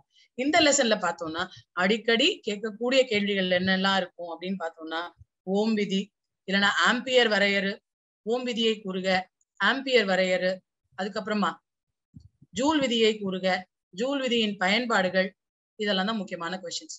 இது இல்லாம ஒரு எளிய மின் சுற்றை வரைக, இந்த கொஸ்டின் இருக்கும். ஆமா தானே? இதுல இந்த கொஸ்டின் மேக்சிமம் இந்த லெசன்ல 7 மார்க் கொஸ்டினோ இல்ல 5 மார்க் கொஸ்டினோ ரொம்ப வராது. உங்களுக்கு 2 மார்க்ஸ்ல 4 மார்க்ல வரும். கண்டிப்பா இதுல ஒரு கணக்கீடு வர்றதுக்கு வாய்ப்பு இருக்கு. ஏன் கணக்கீடு வரும்? இதுல என்னென்ன விதி எல்லாம் பாக்குறோம் நம்ம? ஓம் விதி வருது இல்லையா? அதுக்கப்புறம் ஆம்பியர் வரையறு. ஆம்பியர் வரையறு, that is define ampere or define the unit of electric current. டைரக்டா கேட்காம எப்படி கேட்பாங்க, மின்னோட்டத்தின் அலகை வரையறு அப்படின்னு கொஸ்டின் கொடுத்துருவாங்க.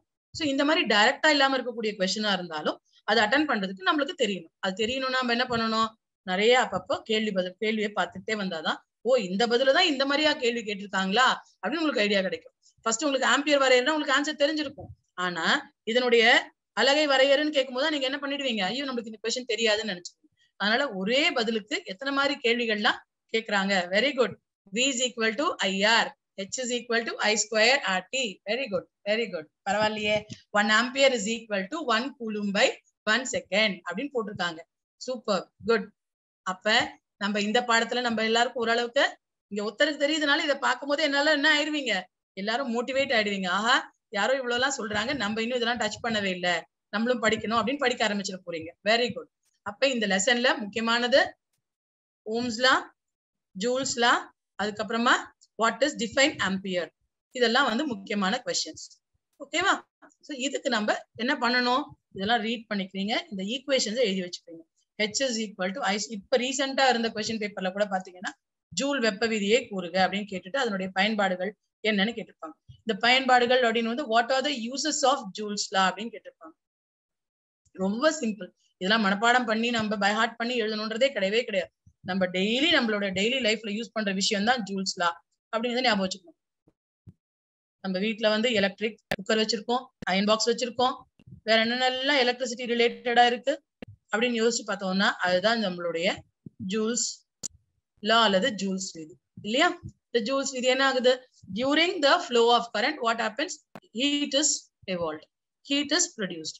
அந்த சும்மா அந்த ஹீட்டை வேஸ்ட் பண்ணாம இருக்கிறதுக்கு டிசைன் பண்ணதுதான் இந்த அத்தனை அப்ளிகேஷன்ஸும். ஸோ இதை உங்க மைண்ட்ல ஞாபகம் வச்சுக்கிட்டீங்கன்னா படிச்சு எழுத வேண்டியவே வேண்டாம், அப்படியே உங்களுக்கு ஞாபகம் வந்துடும். ஜூல் விதி அப்படின்னு வந்தாலே ஓ இதெல்லாம் இதனுடைய பயன்பாடுகள் அப்படின்னு உங்களுக்கு ஐடியா கிடைச்சிடும். Okay, this is about your 4th lesson. இதுல நீங்க படிக்க வேண்டிய கண்டிப்பா வந்து ஒரு எளிய மின்சுற்று வரையறதுக்கு உங்களுக்கு தெரியணும். எளிய மின்சுற்று தட் இஸ் எலக்ட்ரிக்கல் சர்க்கியூட். ஒரு எலக்ட்ரிக்கல் சர்க்கியூட் வரையணும்னா என்னென்னலாம் காம்பனன்ட்ஸ் அதுல இருக்கணும்னு யோசிச்சு சொல்லுங்க பார்க்கலாம்.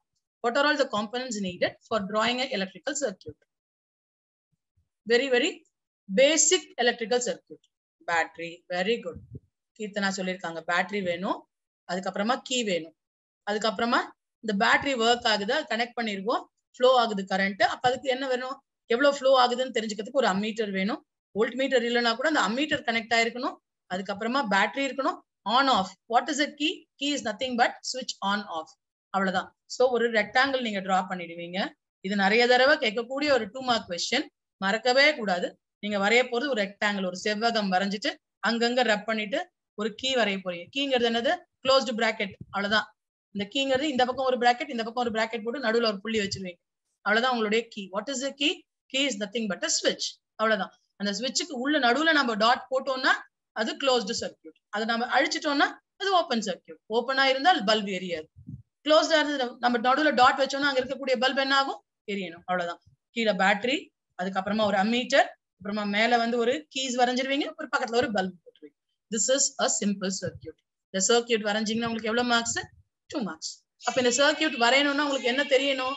You should know the symbols of each component, அது தெரியும். அப்ப இது 2 மார்க்லயும் வரும். இந்த சர்க்கியூட் வரைய சொல்லி 2 மார்க்லயும் வரும். அது இல்லாம மேட்ச் த ஃபாலோயிங்ல இந்த 2 மார்க் கொஸ்டின் வரும். எப்படி வரும்? கொடுத்திருப்பாங்க பேட்டரி, ரியோஸ்டாட், அதுக்கப்புறமா bulb, key, open key, closed key, இதெல்லாம் கொடுத்துட்டு அதுக்கு நம்ம என்ன பண்ணணும், மேட்ச் பண்ணணும். 2 மார்க் கொஸ்டின்ல என்ன மேட்ச் பண்ணுவீங்க? இப்ப வந்து ரெசிஸ்டன்ஸ், மின் தடை கொடுத்திருக்காங்க அப்படின்னா மின் தடைக்கு என்ன வரணும், இப்படி ஒரு ஜிக்ஸாக் லைன் வரைஞ்சா அது மின் தடை. அப்ப நீங்க என்ன பண்ணணும், மேட்ச் பண்றதுக்கு தெரியணும். அப்ப அட்லீஸ்ட் கண்ணால ஒரு 2-3 தடவை அந்த சிம்பிள்ஸ் கொடுத்திருக்க ஒரு டேபுலர் காலம் இருக்கு இல்லையா புக்ல, அதை ஒரு தடவை பாருங்க. படிக்கும்போது லெசன் படிக்கும்போது என்ன பண்ண போறீங்க, அதை ஒரு தடவை பார்த்துக்கோங்க. பார்த்துக்கிட்டீங்கன்னா மேட்ச் த ஃபாலோயிங்ல கேட்டாலும் 2 மார்க்ஸ் வாங்கிடலாம். ரைட்டா draw a simple circuit கேட்டாலும் நீங்க அதுலயும் 2 மார்க்ஸ் வாங்கிடலாம். This is most important in this lesson. ஓகேவா? அதுக்கப்புறமா கணக்கீடுகள் சொல்லிட்டேன் இல்லையா? சம்ஸ் எந்த மாதிரி வரும்? ஓம்ஸ் லாவை டைரக்டா கேட்ட கொஸ்டின்ஸ் இருக்கவே இருக்காது. மேக்சிமம் அவங்க என்ன பண்ணிருப்பாங்க, கரண்ட் நீங்க அரைவ் பண்ற மாதிரி கொஸ்டினா இருக்கும். நம்மளுக்கு தெரியாதுன்னு விட்டுடவே கூடாது. இப்பதான் வந்து போட்டீங்க இல்லையா, உடனே போட்டீங்க ஆம்பியர்னா என்ன அப்படின்னு போட்டு கேட்ட உடனே போட்டீங்க 1C/1S போட்டீங்க, அவ்வளவுதான். எவ்வளவு மின்னோட்டம் பாயுது, மின்னூட்டங்கள் இருக்கு, எவ்வளவு நேரம் பாயுது, அதை வச்சு நம்ம என்ன கண்டுபிடிச்சிடலாம், ஐய கண்டுபிடிச்சிடலாம் இல்லையா? சோ அந்த கொஸ்டின் வரும்பொழுது டைரக்டா இல்லைனாலும் நம்மளுக்கு தெரியும்னு கொஞ்சம், அதான் நான் என்ன சொன்னேன், எதுக்கெல்லாம் டக்கு டக்குன்னு ஆன்சர் எழுத முடியுமோ அதெல்லாம் உடனே எழுதிருங்க. எதுக்கு இட் வில் டேக் டைமோ அதை லாஸ்ட்ல யோசிச்சு பொறுமையா பண்ணுங்க.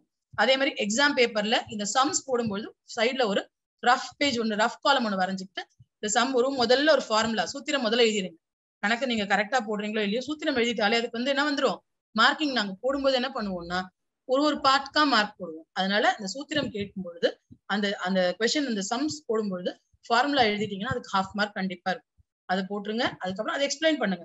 For example, if you are going to right PV is equal to nRT, அதே எடுத்துக்கலாம். Pங்கிறது பிரஷர், Vங்கிறது வால்யூம் அப்படின்னு எழுதுவீங்க. இப்ப இங்க நம்ம ஓம்ஸ் லா எடுத்துக்கிட்டோம்னா ஓம்ஸ் லா என்ன எழுதுவீங்க, V is directly proportional to I எழுதுவீங்க இல்லையா? அப்ப அந்த Vங்கிறது என்னது, potential difference, I is current அப்படின்னு எடுத்து எழுதிடணும். அப்படி எழுதிட்டாதான் உங்களால என்ன பண்ண முடியாது, அடுத்த ஸ்டெப் உங்களால அந்த சம்ம படிக்கும் போது உங்களுக்கு தெரியும். இத்தனை மின்னோட்டம் பாயும் பொழுது அந்த மின் சுற்றின் இடையே உள்ள மின்னழுத்த வேறுபாடு இப்படிதான் கொடுத்திருப்பாங்க. சிம்பிள் கொடுத்திருக்க மாட்டாங்க. V எவ்வளோ I எவ்வளோன்னு நம்மளுக்கு கொடுக்க மாட்டாங்க. அதனால உங்களுக்கு தெரியணும் Vங்கிறது மின்னழுத்த வேறுபாடு, I என்பது மின்னோட்டம், கூலும் எனக்கு கொடுத்திருந்தாங்கன்னா கூலும் என்பது மின்னூட்டங்களை குறிக்கின்றது அப்படின்னு தெரிஞ்சிருச்சுன்னா இந்த சம்ம நீங்க உங்களால என்ன பண்ண முடியும், ஈஸியா அட்டன் பண்ண முடியும். கண்டிப்பா ஓம்ஸ்லா ரிலேட்டட் கொஸ்டின் இருக்கும். அது நியூமரிக்கல் கணக்காக தான் இருக்கும். அது தெரியணும்னா உங்களுக்கு இது எல்லாத்துக்கும் வேண்டியது உங்களுக்கு ஞாபகம் வச்சுக்கணும். அதே மாதிரிதான் ஜூல்ஸ்லா. ஜூல்ஸ்லா என்ன சொல்லுது, H is equal to I square RT.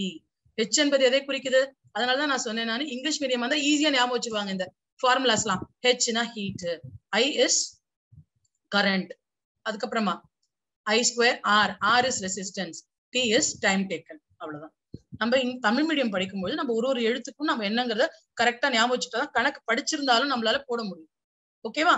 H என்பது வெப்பம், I என்பது மின்னோட்டம், R என்பது மின்தடை, T என்பது எடுத்துக்கொண்ட நேரம். இப்படி தெரிஞ்சிடுச்சுன்னா இதை எடுத்து ஒண்ணுன்னா நீங்க எடுத்து எழுதிட்டு கணக்கு போடும் போது ரொம்ப ஈஸியா உங்களால கணக்கு போட முடியும். ஓகேவா? இதுலயும் அதே மாதிரி ஐ டைரக்டா சம்டைம்ஸ் கொடுக்கவே மாட்டாங்க. ஐ என்ன பண்ண மாட்டாங்க, டைரக்டா கொடுக்காம உங்களுக்கு மின்னழுத்த வேறுபாடு கொடுத்திருப்பாங்க, இல்லைன்னா மின்னூட்டத்தை கொடுத்திருப்பாங்க, நேரம் கொடுத்திருப்பாங்க. அதை வச்சு நீங்க என்ன பண்ணிக்கணும், ஐய கண்டுபிடிச்சிடணும். கண்டுபிடிச்சு நீங்க போடுற மாதிரி இந்த கொஸ்டின் இருக்கும். ஓகேவா? So this is about your 4th lesson. Now we'll go to the 5th lesson. 5th lesson என்ன? 5th lesson வந்து எனக்கு இன்னொரு நாள் டைம் கொடுங்கப்பா, நான் எதுவும் கவர் பண்ண வேணாம்னு தெரியல. நான் இப்பதான் பிசிக்ஸே முடிக்க போறேன் குழந்தைங்க கிட்ட. தேவைப்பட்டா கண்டிப்பா ஏன்னா நான் இன்னும் கெமிஸ்ட்ரி போல பயோ போல இதுலயே சொல்லிட்டே இருக்கேன் நான். ஓகே, நெக்ஸ்ட் லெசன் வந்து ஒளியியல், அகாஸ்டிக்ஸ். இதுல என்னென்ன கொஸ்டின்ஸ் எல்லாம் வரும் அப்படின்னு பார்க்கலாம். கண்டிப்பா வாட் இஸ் ரிஃப்ளெக்ஷன். ஓகேவா? ஃபர்ஸ்ட் எடுத்த உடனே வந்து எதிரொலிப்பு என்றால் என்ன, எதிரொலிப்பு நிகழ்வதற்கான நிபந்தனைகள் யாவை, முக்கியமான கேள்வி, எல்லா தடவையும் கேட்கப்படக்கூடிய ஒரு கேள்வியா இருக்கும். ஓகேவா? இந்த கொஸ்டின் நீங்க கண்டிப்பா நல்லா படிச்சுக்கணும். அதுக்கப்புறமா பறைவளையமா இருக்கக்கூடியது ஏன், அதாவது நம்ம தியேட்டருக்கு போறோம் இல்ல ஒரு ஆடிட்டோரியம் போறோம், நம்ம நார்மல் டெரஸ் எப்படி இருக்கும், பிளாட்டா பிளெயினா இருக்கக்கூடிய சர்ஃபேஸா இருக்கும். ஆனால் இதெல்லாம் மட்டும் ஏன் அப்படி இருக்கு அப்படின்னு கேட்பாங்க. Very good. எக்கோவுடைய அப்ளிகேஷன் கொஸ்டின் வரும். அப்ப நீங்க இந்த அப்ளிகேஷன் எழுதும் போது ஏன்ங்கிற கொஸ்டின் வரும். Why the theatres or auditoriums do not have a plain surface அப்படிங்கிற மாதிரி ஒரு கொஸ்டின் வரும். ஏன் பறைவளையமாக இருக்கின்றது அப்படின்னு கேட்பாங்க. அதுக்கு என்ன ஆன்சர் அப்படிங்கறத நீங்க ஒரே ஒரு லைன் தான், இந்த ஒரு லைன் நீங்க ஃபுல்லா நம்ம ஆன்சர்ல பாத்தீங்கன்னா ஒரு கைடோ இல்ல நீங்க புக்லயோ பாத்தீங்கன்னா ஒரு 10 லைன் இருக்கும் ஆன்சர். அவ்வளவுலாம் வேண்டவே வேண்டாம். நீங்க ஒரே ஒரு லைன் ஞாபகம் வச்சுக்கணும். எந்த இடத்துல இருந்து பேசினாலும் எங்க இருந்து இது பண்ணாலும் மொத்தம் ஒரே இடத்தில் குவியும், அதனால் எவ்வளவு மென்மையாக பேசினாலும் மெல்லிய குரலில் பேசினாலும் அனைவரும் செவியை எட்டும் அப்படின்னு ஒரு ஆன்சர் கொடுத்திருப்பாங்க. சோ நீங்க அந்த ஒரு லைன் எல்லாமே ஒரே இடத்துல ஃபோக்கஸ் ஆகும், அதனால எல்லாருக்கும் கேட்குங்கிற பாயிண்ட். இந்த 2 மார்க்ஸ்லயும் சம்டைம்ஸ் வருது, 4 மார்க்ஸ்லயும் இந்த கொஸ்டின் வருது. அதனால இதை நல்லா ஞாபகம் வச்சுக்கணும். Echo, what are the conditions for echo, why the theaters do have a ceiling like this அப்படின்ற கொஸ்டின். இது முக்கியமான கேள்வி இந்த பாடத்துல. ஓகேவா? வேற என்ன கொஸ்டின் வரும், வேற ஏதாவது கொஸ்டின் இருக்கா? After reflecting, right. Okay, very good. Difference between sound and light அப்படின்னு கேட்பாங்க. இல்லைன்னா டிரான்ஸ்வர்ஸ் வேவ்ஸ் அண்ட் லாஞ்சிடியூடனல் வேவ்ஸ் இடையே உள்ள வேறுபாடுகள் என்ன, ஒளி மற்றும் ஒலிக்கு இடையே உள்ள வேறுபாடுகள் என்ன அப்படின்னு கேட்கலாம். இல்லைன்னா நெட்டலை மற்றும் குறுக்கலைகளுக்கு இடையே உள்ள வேறுபாடுகள் என்ன. This is a repeated question. Very good மா, குட்.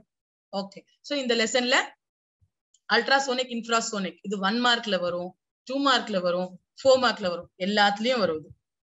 அல்ட்ராசோனிக்ஸ் அப்படிங்கிறது என்ன, இன்ஃப்ராசோனிக் அப்படிங்கிறது என்ன, அதனுடைய பயன்பாடுகள் என்ன, மெடிக்கல் அப்ளிகேஷன்ஸ் ஆஃப் எக்கோ. அதான் நம்ம அப்ளிகேஷன்ஸ் ஆஃப் எக்கோன்னு முடிச்சிட்டோம். நான் ஒண்ணுன்னா போகல, நான் டைமை பார்த்தேன், மணி 7 ஆயிடுச்சு, இன்னும் டைம் இல்லையே அப்படிங்கிறதுக்காக ஐ எம் ஜஸ்ட் ரஷிங் அப். திரும்பி ஓகே, இந்த லெசன் இன்னும் வேற என்னென்ன வேணும் க்ளூ கொடுத்துக்கிட்டே வராங்க, அதையும் நம்ம டிஸ்கஸ் பண்ணிடலாம். ஓகே, எக்கோல வந்து what are the applications of echo அப்படிங்கிறது ரொம்ப ரொம்ப முக்கியமா 2 மார்க்லயே வரக்கூடிய ஒரு கொஸ்டின், 1 மார்க்ல டேஷ்ல கொஸ்டின் கொடுத்து வரக்கூடிய ஒரு கொஸ்டின். அதையும் நீங்க ஒரு தடவை பார்த்து வச்சுக்கோங்க. ஓகேவா? இந்த 20 ஹெர்ட்ஸ் நம்ம 20,000 ஹெர்ட்ஸ்ல மட்டும் பார்த்துருப்போம். ஆனா உங்க புக்லயோ இல்ல கொஸ்டின் பேப்பர்ல பாத்தீங்கன்னா ஹெர்ட்ஸ்ல கொடுக்காம கிலோ ஹெர்ட்ஸ்ல கொடுத்துருப்பாங்க. நீங்க கன்ஃபியூஸ் ஆயிடுவீங்க.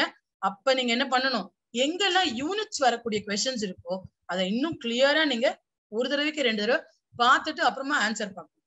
ஏன்னா இந்த சரியான விடை தேர்ந்தெடுல வந்து எல்லா ஆன்சருமே எப்படி இருக்கும் நம்மளுக்கு பாக்கிறதுக்கு நம்பர்ஸ் எல்லாமே அது கிளியர்லி நம்ம என்ன சொல்லலாம், நம்மள வந்து என்ன பண்ணோம், டிஸ்ட்ராக்டர்ஸ் அப்படின்னு சொல்லுவாங்க. ஆன்சர் மாதிரியே இருக்கும் ஆனா கண்டிப்பா ஆன்சரா இருக்காது. அதனால இந்த மாதிரி எங்கெல்லாம் யூனிட்ஸ் வருது, அலகுகள் இருக்கக்கூடிய ஆன்சர்ஸ் எதெல்லாம் இருக்கோ அதை நீங்க பார்க்கும்பொழுது கண்டிப்பா அது என்ன அலகு கொடுத்துருக்காங்க அப்படின்னு செக் பண்ணிட்டு போடணும். இது எங்கெல்லாம் இதுல நீங்க தப்பு பண்ணிருக்கீங்கன்னா, இங்க இந்த ஹெர்ட்ஸ் வர இடத்துல தப்பு பண்ணுவீங்க.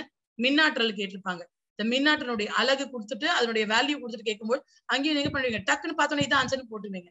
ஆனா அங்க என்ன கவனிச்சிருக்க மாட்டீங்க, அலகு என்ன கொடுத்துருக்குங்கிறத கவனிச்சிருக்க மாட்டீங்க. சோ அதனால அதையும் நீங்க என்ன பண்ணணும், கிளியரா கவனிச்சுக்கிட்டு போடணும். This is about acoustics. ஒலியல்ல இதான் முக்கியமான கேள்விகள். எதிரொலி, அதாவது எதிரொலிப்பு, எதிரொலிப்புக்கான நிபந்தனைகள், அதுக்கப்புறமா எதிரொலிப்பினுடைய பயன்பாடுகள், அதுக்கப்புறமா குற்றலை, மீயொலி இதனுடைய பயன்பாடுகள் என்ன அப்படிங்கறத நீங்க படிச்சு வச்சிருக்கீங்க. ஓகேவா? Next lesson is nuclear physics, அணுக்கரு இயற்பியல். இந்த அணுக்கரு இயற்பியல்ல அடிக்கடி கேட்கக்கூடியது வந்து என்ன சொல்றது, கதிரியக்கத்தினுடைய அலகு அப்படின்னு ஒரு கொஸ்டின் வரும். அதுக்கப்புறமா ஆல்பா, பீட்டா, காமா இது 3க்கு இடையேயான வேறுபாடுகள் என்ன, அதுக்கப்புறமா ஃபஜான் ரூல் இருக்கு இல்லையா, அந்த ரூல்ஸ் கேட்டிருப்பாங்க. என்னென்ன அந்த 3 விதிகள் இருக்கும். யூசஸ் ஆஃப் ரேடியோ ஐசோடோப்ஸ், கதிரியக்க ஐசோடோப்புகளின் பயன்பாடுகள் என்ன. அடிக்கடி கேட்கக்கூடியது எதுல பயன்பாடுகள் எதுல கேட்கறாங்க அப்படின்னு பார்த்தோம்னா 3 முக்கியமானதுல கேட்பாங்க. தொழிற்சாலையில் அதனுடைய பயன்பாடுகள் என்ன, வேளாண் துறையில் அதனுடைய பயன்பாடுகள் என்ன, மருத்துவத்துறையில் அதனுடைய பயன்பாடுகள் என்ன. இந்த 3 முக்கியமான பயன்பாடுகள்ல இந்த 3 துறைகள்ல கண்டிப்பா கொஸ்டின் கேட்பாங்க. இப்ப நம்ம முதல்ல என்ன பார்த்தோம், அணுக்கரு இயற்பியல்ல வந்து இதுவே ஃபுல் சிலபஸ் இருந்தா நிறைய இருந்தது. இப்ப நம்ம ரெடியூஸ்டு சிலபஸ் படிக்கிறதுனால அதிகமான இதெல்லாம் கிடையாது, அதெல்லாம் டெலீட் பண்ணிட்டதுனால நீங்க முக்கியமா கான்சென்ட்ரேட் பண்ண வேண்டியது இதெல்லாம் பாத்தீங்கன்னா இந்த பயன்பாடுகளை பாத்துக்கணும். ஆல்பா, பீட்டா, காமா இவற்றுக்கிடையே உள்ள ஒப்புமைப்படுத்தி வேறுபடுத்துதல் என்னென்ன பாயிண்ட் எல்லாம் இருக்கோ அதை படிச்சுக்கணும். அதுக்கப்புறமா என்ன வந்து அலகுகள் பார்த்து வச்சுக்கணும். இந்த ராயன்ஜன் வரையறன்னு கூட கொஸ்டின் வரும், அதை பார்த்து வச்சுக்கணும். வேற ஏதாவது இருக்கா இந்த லெசன்ல? anybody is there to share with me here? இந்த பாடத்துல வேற ஏதாவது அடிக்கடி கேட்கக்கூடிய கேள்வி இருந்தது, ஃபர்ஸ்ட் ரிவிஷன்ல வந்து செகண்ட் ரிவிஷன்ல வந்து ஏதாவது கொஸ்டின்ஸ் இருக்கா? இல்ல. ஓகே. சோ அப்ப இயற்பியலை பொறுத்த வரைக்கும் நம்மளுக்கு நிறைய டயக்ராம் கொஸ்டின்ஸ் கிடையாது. ஒன்லி நம்ம கான்சென்ட்ரேட் பண்ண வேண்டியது எதுல இருக்கும், என்னென்னலாம் டெஃபினேஷன்ஸ் இருக்கு, என்னென்ன ஃபார்முலாஸ் இருக்கு, அதுக்கப்புறமா இந்த 4th லெசன்ல நம்ம சர்க்கியூட் டயக்ராம், மின் சுற்றுப்படம் வரையணும். அவ்வளவுதான். அதே மாதிரி நீங்க படிக்கும் பொழுது இத மாதிரி பிரிச்சுக்கணும். அதுக்கப்புறம் டிஃபரன்ஷியேட் கொஸ்டின், வேறுபடுத்துக கேள்விகள் என்னென்ன இருக்கு, இந்த பாடத்துல இந்த கேள்வி மட்டும் வேறுபடுத்துக்க நம்ம படிக்கணும், அந்த மாதிரி படிச்சு வச்சுக்கிட்டீங்கன்னா பிசிக்ஸ் பார்ட், தட் இஸ் இயற்பியல் போர்ஷன் இஸ் ஓவர். பிசிக்ஸ்ல இவ்வளவுதான் நம்ம முக்கியமா படிக்கிறது. ஆனா அதிகமா 2 மார்க் கேள்வி கண்டிப்பா எதுல எல்லாம் வரும், ஃபர்ஸ்ட் லெசன்ல வரும், அதுக்கப்புறமா உங்களுக்கு என்ன லெசன் இருக்கு, 3rd லெசன்ல வரும், 4th லெசன் வரும், அதுக்கப்புறமா இந்த லாஸ்ட் லெசன் 6th லெசன்லயும் கண்டிப்பா வரும். ஓகேவா? அதனால இதுல நீங்க கான்சென்ட்ரேட் பண்ணும். அடுத்து நம்ம will go to the 7th lesson. 7வது பாடம் என்ன? வெரி குட், அணுக்களும் மூலக்கூறுகளும், ஆட்டம்ஸ் அண்ட் மாலிக்யூல்ஸ். இதுல என்ன கொஸ்டின் கேக்குறாங்க யாரா சொல்லுங்க பார்க்கலாம். என்னென்ன கொஸ்டின் எல்லாம் வருது ரெகுலரா கேட்கக்கூடிய கேள்விகள்? அட்டாமிசிட்டி, இது 1 மார்க்லயும் கேட்கலாம், 2 மார்க்லயும் கேட்கலாம், கணக்காவும் வரலாம். இந்த 3 விஷயம் ஞாபகம் வச்சுக்கணும். இந்த அட்டாமிசிட்டிங்கிறது என்னது? தமிழ் மீடியம் ஸ்டூடெண்ட்ஸ் யாரும் இல்லையா இங்க? அட்டாமிசிட்டி அப்படிங்கிறது என்னது? மூலக்கூறுகளில் இருக்கக்கூடிய அணுக்களின் எண்ணிக்கையை கணக்கிடுவதுதான் அணுக்கட்டு எண், அதுதான் அட்டாமிசிட்டி. இந்த அணுக்கட்டு எண்ணை கணக்கிடுங்கிற கேள்வி 2 மார்க்ல கேட்கலாம். இல்ல ஈவன் என்ன பண்ணுவாங்க, சூஸ் அ ரைட் ஆன்சர், MCQலயும் 1 மார்க்லயும் கேட்கலாம். Right, atoms present in the molecule. Very good. ஒரு மூலக்கூறில் எத்தனை அணுக்கள் உள்ளன அப்படிங்கிறது தான் வந்து அட்டாமிசிட்டி. சோ இந்த கொஸ்டின் 2 மார்க் இல்லைன்னா 1 மார்க்ல வரும். அதுக்கப்புறமா டிஃபரன்ஷியேட் கொஸ்டின் என்ன வரும், டிஃபரன்ஷியேட் இதெல்லாம் வரும். அணுக்கள் மற்றும் மூலக்கூறுகளுக்கு இடையே உள்ள வேறுபாடுகள் கேட்பாங்க. இது அதுக்கப்புறமா இந்த லெசன்ல வேற என்னென்ன क्वेश्चंस இருக்கு? யாருக்கா ஞாபகம் வருதா?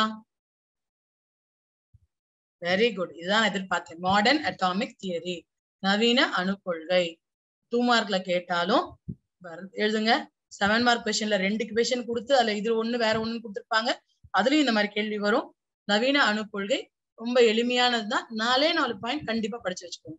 இது நான் சொல்றது ஆவரேஜா இருக்கக்கூடிய ஸ்டூடெண்ட்ஸ். நாங்கள வந்து நிறைய போட் பண்ண முடியாது, உங்களை நிறைய வந்து கஷ்டப்படுத்த முடியாது அப்படின்னு நீங்க நினைக்கிறீங்கன்னா ரொம்ப கஷ்டப்படாம வெறும் 4. Very good. வரேன் அடுத்த क्वेश्चனுக்கு வரேன் நானு. இப்ப நம்ம என்ன படிச்சுட்டு இருந்தோம், சொல்லிட்டு இருந்தோம் நவீன அணு கொள்கை. இதுல 4 பாயிண்ட் கண்டிப்பா படிச்சு வச்சுக்கோங்க. ஈஸியா ஞாபகம் வச்சுக்கக்கூடிய ஐசோடோப்புகள் பாயிண்ட் 1 வரும், ஐசோபார்கள்னு ஒரு பாயிண்ட் வரும், அதுக்கப்புறமா E is equal to mc square அந்த பாயிண்ட் வரும். இந்த மாதிரி ஈஸியா ஞாபகம் வச்சுக்கக்கூடிய 4 பாயிண்ட் படிச்சு வச்சுக்கோங்க. ஓகேவா? அடுத்தது வேற என்ன வருது இதுல? அணுக்கட்டு எண் அப்படின்னு பார்த்துட்டோம். நவீன அணு கொள்கை சொல்லியாச்சு. அதுக்கப்புறமா அவகாட்ரோ லா, அவகாட்ரோ விதியை கூறுக. அவகாட்ரோ விதியின் பயன்பாடுகள் இப்ப இருக்கிறதுல இல்ல அது. ஓகேவா? அதனால அவகாட்ரோ விதி மட்டும் தான் இருக்கும் அதுல, அதை படிக்கணும். Apart from this, yes, I'm coming. Relative atomic mass, ஒப்பு அணு நிறை. அப்புறமா ஒரு மூலக்கூறில் இருக்கக்கூடிய அணுக்களின் எண்ணிக்கை இல்ல மூலக்கூறின் எண்ணிக்கையை கணக்கிடுக அப்படின்னு அவகாட்ரோ ஹைபோதசிஸை பேஸ் பண்ணி क्वेश्चन வரும். இதுலயும் வந்து என்ன வரதுக்கு வாய்ப்பு இருக்கு? உங்களுக்கு ஒரு கணக்கீடு வருவதற்கான வாய்ப்பு இருக்கு. நான் வந்து ஷியூரா நாங்க சொல்ல முடியாது உங்களுக்கு இந்த லெசன்ல வருமா இல்ல பிஹெச் அந்த क्वेश्चनல இருந்து வருமா. ஆனா கணக்கீடுன்னு பார்க்கும்பொழுது இதுல இந்த லெசன்ல கண்டிப்பா ஒண்ணு உண்டு. அப்புறமா பிஹெச்ல இருந்து வரக்கூடிய क्वेश्चन இருக்கு. ஆனா இது ரெண்டையுமே நீங்க பிராக்டிஸ் பண்ணிட்டீங்கன்னா எதாவது ஒண்ணுதான் வரும். அதனால நீங்க அதை ஈஸியா அட்டன் பண்ண முடியும். டோன்ட் எக்ஸ்பெக்ட் அது 2 மார்க்ல தான் வரும், இல்ல 4 மார்க் क्वेश्चनலயும் வரதுக்கு வாய்ப்பு இருக்கு, இல்ல 7 மார்க்லயும் வரதுக்கு வாய்ப்பு. இப்ப நம்ம வந்து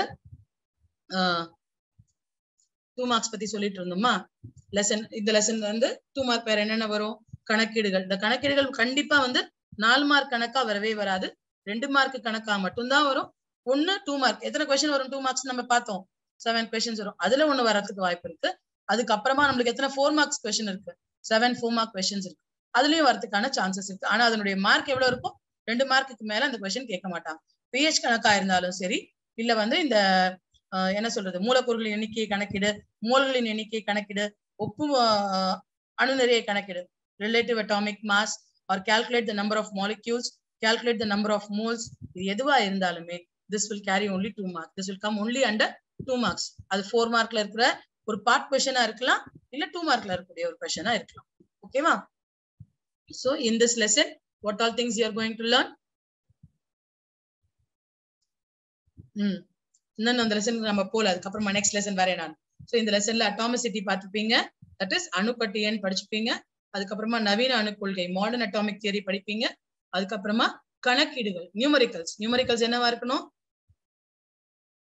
calculate the number of molecules, calculate the number of moles, n is equal to அப்படி ஒரு ஃபார்முலா இருக்குமா இல்லையா? n என்பது எதை குறிக்கும்? மோல்களின் எண்ணிக்கையை குறிக்கும். n is equal to weight by molecular weight. ஆமாவா இல்லையா? நிறை பை அணு நிறை அல்லது நிறை பை மூலக்கூறு நிறை அப்படிங்கறத நீங்க ஞாபகம் வச்சுக்கணும். ஓகேவா? அடுத்த லெசன் என்ன?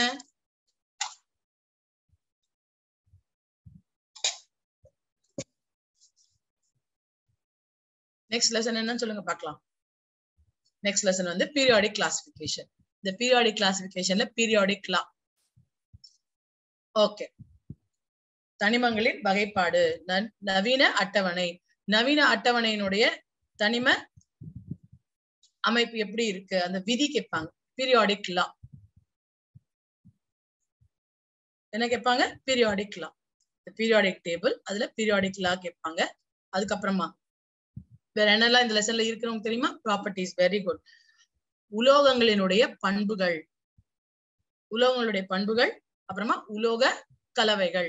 இந்த உலோக கலவைகள்ல பாத்தீங்கன்னா கண்டிப்பா வந்து 1 மார்க் क्वेश्चन வந்து. Very good. பவித்ரா என் குட். என்னென்னலாம் क्वेश्चन வரும்? உலோகங்களுடைய பண்புகள், அதுக்கப்புறமா அணு பீரியாடிக் லா இல்லையா, அது கேட்பாங்க. அதுக்கப்புறமா உலோகங்களினுடைய கலவைகள். இந்த உலோகங்களுடைய கலவைகள் எடுத்துக்கிட்டோம்னா they are alloys. alloysல எடுத்துக்கிட்டோம்னா முக்கியமா they separately ask amalgam. uses of amalgamல வந்தாலும் சான்ஸ் இருக்கு. 1 mark questionல you have a question which is used in dentistry. அதாவது பல்லுல வந்து நம்மளுக்கு சொத்தை ஏற்படும் போது என்ன பயன்படுது அப்படின்னு கொடுத்திருப்பாங்க. அதுக்கப்புறமா உலோக கலவைகள்ல வேற என்னென்னலாம் இருக்கு? அமால்கங்கள் இருக்கு. அமால்கம் அப்படின்னு சொல்லுவோம், ரசக்கலவைன்னு சொல்லுவோம் தமிழ்ல. ரசக்கலவை பத்தி கொஸ்டின் ஒண்ணு இருக்கும். அதுக்கப்புறமா பார்த்தோம்னா துரு என்றால் என்ன? What is rusting? துருப்பிடித்தல் என்றால் என்ன? துருவிற்கான வாய்ப்பாட்டை எழுதுக. Write the molecular formula of rust. இதெல்லாம் ரிப்பீட்டட்லி கேட்கக்கூடிய இந்த லெசன்ல கொஸ்டின். இந்த வருஷம் உங்களுக்கு ரெடியூஸ்டு சிலபஸ் அப்படிங்கறதுனால உங்களுக்கு என்ன கிடையாது, எக்ஸ்ட்ராக்ஷன் ஆஃப் மெட்டல்ஸ் வந்து கொஸ்டின்ஸ் வரவே வராது இல்லையா? நீங்க படிச்சுக்க வேண்டியது முக்கியமானது என்னென்னவோ இவ்வளவுதான். பீரியாடிக் லா, பீரியாடிக் ப்ராப்பர்ட்டிஸ், எலிமெண்ட்ஸ் உடைய ப்ராப்பர்ட்டிஸ் லைக் பீரியட்ஸ்ல எப்படி இருக்கும், அதுக்கப்புறமா குரூப்ல எப்படி இருக்கும் அது. And then what are alloys? Alloys அப்படின்னா என்னது? உலோக கலவைகள் என்றால் என்ன? அதுக்கப்புறமா உலோக கலவையின் வகைப்பாடுகள் கூட எடுத்துக்கலாம் நம்ம. ஃபெர்ரோ அலாய்ஸ், நான் ஃபெரஸ் அலாய்ஸ், அதுக்கப்புறமா அமால்கம்ஸ் அப்படின்னு 3ஆ பிரிச்சுக்கலாம். அதாவது இரும்பு சார்ந்தது, அதுக்கப்புறம் இரும்பு இல்லாத இருக்கக்கூடிய உலோக கலவைகள், அதுக்கப்புறமா ரசக்கலவை என்பது பாதரசத்துடன் இணைந்திருக்கக்கூடிய கலவைகள் அப்படி வரும். அதுக்கப்புறமா வாட் இஸ் ரஸ்டிங்? துருப்பிடித்தல் என்றால் என்ன? துருவிற்கான சமன்பாட்டினை எழுதுக. இந்த கொஸ்டின் வரும். கரோஷன், கரோஷன் அப்படின்னா என்னது? ரஸ்டிங் அப்படிங்கிறது துருப்பிடித்தல். கரோஷன் அப்படிங்கிறது என்னது? இரும்புல மட்டும்தான் துருப்பிடித்தல் அப்படின்னு சொல்லுவோம். மற்ற உலோகங்கள்ல, அதாவது other than iron, if this happens in other metals, it is called as corrosion. அதுக்கப்புறமா preventing corrosion, எப்படி வந்து நம்ம துருப்பிடித்தலை வந்து தடுக்கலாம். அதுல galvanization, periodic classificationக்கு அப்புறம் solutions. Very good. இந்த சொல்யூஷன்ல 1 mark question ஒண்ணு கேட்பாங்க, அடிக்கடி கேட்கக்கூடிய ஒண்ணு. What is that 1 mark question சொல்லுங்க பார்க்கலாம். solute solvent இருக்கிற மாதிரி, வாட் இஸ் பைனரி சொல்யூஷன், இதெல்லாம் 1 markலயே வரக்கூடிய questions இல்லையா? அதுக்கப்புறம் they will ask you examples for colloids. அதாவது கூழ்ம கரைசல்கள்ல 9 வகை கரைசல் ஒரு அட்டவணை கொடுத்திருப்பாங்க, அதுல எடுத்துக்காட்டு கேட்பாங்க. they will ask you example. இல்லனா இந்த இதுக்கு எக்ஸாம்பிள் கொடுங்க. எஸ், டேபிள் நம்பர் 9.1 அதுலதான் different types of colloidal solutions இருக்கும். ஒரு சொல்யூஷனுக்கும் எக்ஸாம்பிள் இருக்கும். அது நீங்க இந்த எக்ஸாம்பிள்ஸை மட்டும் பார்த்து வச்சுக்கணும். முக்கியமா வந்து என்ன வந்து அடிக்கடி ரிப்பீட்டடா கேட்கறாங்க அப்படின்னு பார்த்துட்டீங்க. அந்த டேபிள்ல இருக்க ஒரு டைப் ஆஃப் சொல்யூஷனுக்கும் எக்ஸாம்பிளை பார்த்து வச்சுக்கணும். ஸோ இந்த லெசன்ல அப்ப நம்ம என்ன எக்ஸ்பெக்ட் பண்றோம்? Questions, what all questions are repeatedly asked? Binary solution. அதுக்கப்புறமா இன்னொரு முக்கியமான ஒரு டிஃபரன்ஸ் கொஸ்டின் ஒண்ணு இருக்கு, aqueous and non aqueous solution. Very good. அப்புறமா saturated, unsaturated, super saturated ஒண்ணு இருக்கு. அப்புறம் ஒரு கொஸ்டின் இருக்கு, முக்கியமான கொஸ்டின் இருக்கு. தெவிட்டிய கரைசல், தெவிட்டாத கரைசல், அதிதெவிட்டிய கரைசல், நீர் கரைசல், நீரற்ற கரைசல். இன்னொன்னு முக்கியமான ஒரு வேறுபடுத்துக கொஸ்டின், டிஃபரன்ஸ் கொஸ்டின் என்னது? Yes, deliquescence and differentiate, or what is the difference between hygroscopy and deliquescence? ஈரம் உறிஞ்சும் உப்புக்கள், ஈரம் உறிஞ்சி கரையும் உப்புக்கள். வாட் இஸ் ஹைக்ரோஸ்கோபி அப்படின்னு தனியா கேட்காம எந்த மாதிரி கொஸ்டினா கேட்பாங்க? இந்த question always as a differentiate கொஸ்டினா கேட்பாங்க. வேறுபடுத்துக கேள்வியா இது வரும். ஓகேவா? சோ இன் திஸ் லெசன், இந்த லெசனே ரொம்ப சின்னதா தான் இருக்கும். இதுலதான் முக்கியமான ஒண்ணு இருக்கு. நியூமரிக்கல் என்ன வரும்? கணக்கீடுகள். ப்ராப்ளம் கொஸ்டின் என்ன வரும்? pH. Very good. pH question வரும். the pH is equal to, இந்த ஈக்குவேஷன் நம்ம ஞாபகம் வச்சுக்கணும். என்னது? pH POH. pH plus POH is equal to 1 into 10 to the power of -14 அப்படின்னு ஞாபகம் வச்சுக்கணும் இல்லையா? அதுக்கப்புறமா வேற என்ன இருக்கு? pH is equal to minus log 10 H plus. இது ஞாபகம் வச்சுக்கிட்டா, இதுல இந்த pH கொஸ்டின் வரும்பொழுது உங்களுடைய கொஸ்டின் பேப்பர்ல சப்போஸ் ஒரு கொஸ்டின் வருது, அதுல கொடுத்துருக்காங்க 1 into 10 to the power of -3 அப்படின்னு கொடுத்திருந்தாங்கன்னா நீங்க ஃபுல் கணக்கு போடுறதுக்கு முன்னாடி யாரெல்லாம் நல்லா சம்ஸ் போடுவீங்க நல்லா பண்ணுவீங்களோ ஃபுல்லா கால்குலேட் பண்ணி pH is equal to minus log 10 H plus அப்படின்னு போட்டு அந்த ஃபார்முலா அப்படியே கொண்டு வந்து ஆன்சர் ஒன்னொன்னா ஸ்டெப் பை ஸ்டெப்பா போடலாம். எனக்கு ரொம்ப படிக்க முடியாது, எனக்கு கணக்கு சம்மு போட வராது அப்படிங்கிறவங்க ஒரு சின்ன டிப்ஸ் கொடுக்குறேன். இப்ப இந்த மாதிரி question 1 into 10 to the power of -3 அப்படின்னு கொடுத்திருந்தா அப்ப pH ஓட ஆன்சர் என்னன்னு சொல்லுங்க பார்க்கலாம். பவர்ல என்ன இருக்கோ அதோடைய நெகட்டிவ் சைன் எடுத்துட்டு போட்டா அதான் ஆன்சர். புரியுதா? இப்ப இந்த கொஸ்டினுக்கு என்ன answer? into 10 to the power of -3 நான் சொன்னேன்னா அதுல pH ஓட வேல்யூ என்ன அதுக்கு? Very good 3. POH கேட்டாங்கன்னா அதே சமக்கு POH கேட்டாங்கன்னா என்ன ஆன்சர்? 14 - 3. அவ்வளவுதான் இல்லையா? இப்படிதான் நீங்க ஞாபகம் வச்சுக்கணும். சிம்பிளா இது ஈஸியா ஞாபகம் வச்சுக்கணும். சப்போஸ் அவங்க கொடுத்துருக்கிறதுல மோல்ல கொடுத்துருக்காங்க 0.0001 அப்படின்னு கொடுத்துருக்காங்க. அப்ப இந்த சம் எப்படி போடுவீங்க? 0.0001 அப்படின்னு கொடுத்துருக்காங்க. M சொல்யூஷன் ஒரு கரைசலில் அதனுடைய pH மதிப்பை கணக்கிடு. அதுல இருக்கும் அதனுடைய செறிவு 0.0001 M அப்படின்னு கொடுத்தா அதுக்கு நீங்க ஆன்சர் எப்படி எழுதுவீங்கன்னு சொல்லுங்க பார்க்கலாம். இந்த 0.0001 is nothing but it is 1 into 10 to the power of 10 to the power of நான் எத்தனை சொல்லியிருக்கேன்? 3 0 அப்புறம் 1 சொன்னேன். 0.0001 அப்படின்னு சொன்னேன். அப்ப after the decimal there are 4 digits. அப்ப இதை எப்படி நீங்க எழுதுவீங்க? அத 1 into 10 to the power of -4 அப்படின்னு எழுதுவீங்க. அப்ப மோல்ல அதாவது சொல்யூஷனுடைய மோலார் கான்சென்ட்ரேஷன் கொடுத்தாங்கன்னா 0 பாயிண்ட் டெசிமல்ல கொடுத்தா பாயிண்ட்க்கு அப்புறம் எத்தனை டிஜிட்ஸ் இருக்குன்னு நீங்க கவுண்ட் பண்ணணும். பாயிண்ட்க்கு அப்புறம் எத்தனை டிஜிட்ஸ் இருக்கு அதை நீங்க ஃபிராக்ஷன் எழுதும்போது எப்படி எழுதுவீங்க? அப்படிதான் எழுதுவீங்க. 0.0001 கொடுத்தா 1/1 அதுக்கப்புறமா ஒரு 4 0 போடுவீங்க. அது நம்ம இதுவா எழுதும்போது எப்படி எழுதுவோம்? 1 into 10 to the power of -10 to the power of -4ன்னு போடுவோம். அப்படிதான் இந்த சம்ம நீங்க ஈஸியா மனசுல பதிய வச்சுக்கணும். pH கொடுத்தா வெறும் இந்த ஆன்சர் மட்டும் போடணும். POH கொடுத்தா 14 minus that answer அப்படிங்கறத நீங்க ஆப்ட். ஓகேவா? ஓகே. இதுக்கு அடுத்த லெசன் என்ன? After solutions, types of chemical reaction. Types of chemical reaction ல என்னென்னலாம் நம்மளுக்கு ரிப்பீட்டடா வர क्वेश्चन. காம்பினேஷன் ரியாக்ஷனுக்கு எக்ஸாம்பிள். காம்பினேஷன் ரியாக்ஷனுக்கு எக்ஸாம்பிள் என்ன? ரெடாக்ஸ் ரியாக்ஷன் கேட்பாங்க. காம்பினேஷன்னா கூடுதல், கூடுகை வினை, சேர்க்கை வினை அப்படின்னு சொல்லுவோம். அதுக்கு என்ன example? H2 plus Cl2 give 2HCl. இது what is the reaction here அப்படின்னு கேட்டிருப்பாங்க. இது எதுல கேட்பாங்க? MCQலயும் வரலாம். இது even this can be asked in a 2 mark question to write about in a reaction. Combination reaction, right? Hydrogen gas and chlorine gas combine to form hydrogen chloride அப்படின்னு நம்ம எழுதுவோம் இல்லையா? Reversible and irreversible reaction. மீள்வினை மற்றும் மீளாவினை. இந்த क्वेश्चனும் வந்து அதுக்கு நல்ல example என்ன சொல்லுங்க பார்க்கலாம். Reversible reaction. Reversible reaction example I can give N2 plus H2 gives 2NH3. Preparation, manufacture of ammonia. Preparation of ammonia அப்படின்னு சொல்லலாம். எதுக்கு example? Reversible reaction example. How will you differentiate the reaction between that is a reversible reaction, irreversible? பார்த்த உடனே உங்களால எப்படி சொல்ல முடியும்? எப்படி பார்த்த உடனே சொல்ல முடியும்?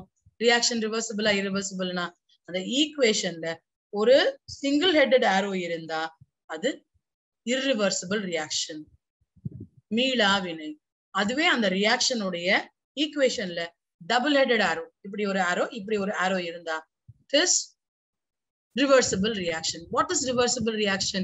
When both forward reaction and backward reaction take place simultaneously. அந்த ரியாக்ஷனுக்கு பேரு தான் ரிவர்சிபிள் ரியாக்ஷன். அப்ப அந்த மாதிரி ரியாக்ஷன் நம்ம என்ன பண்ணுவோம்? டபுள் ஹெட்டட் ஆரோ காமிச்சோம். மீள்வினை அப்படின்னா முன்னோக்கு வினையும் பின்னோக்கு வினையும் ரெண்டுமே நடைபெறும். அந்த மாதிரி வினைக்கு பெயர் தான் நம்ம என்னன்னு சொல்லுவோம்? நம்ம வந்து மீள்வினை அப்படின்னு சொல்லுவோம். ஓகேவா? அப்ப இந்த லெசன்ல இது இல்லாம வேற என்ன क्वेश्चन வரும் சொல்லுங்க பார்க்கலாம். காம்பினேஷன் ரியாக்ஷன் சொல்லியாச்சு, ரிவர்சிபிள் இரிவர்சிபிள் சொல்லியாச்சு. இதுல 2 marks you can expect for 2 mark questions. அதுக்கப்புறமா வேற என்ன வரும்?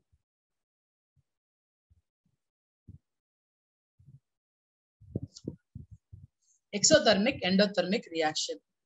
அது என்ன exothermic endothermic reaction? இதுவும் வந்து they will not ask you. Yes, neutralization reaction. correct. இந்த reaction இந்த lesson இந்த question என்னது? exothermic endothermicனா இது வந்து 1 markலயும் கேட்கக்கூடிய ஒரு question. எந்த ஒரு வினையில வந்து வெப்பம் வெளியேற்றப்படுகின்றதோ, வெப்பம் வெளிப்படுகின்றதோ, reaction in which heat is evolved, that is exothermic. வெப்ப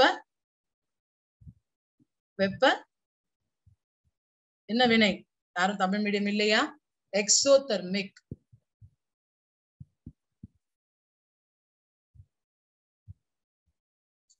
சரி, ஓகே.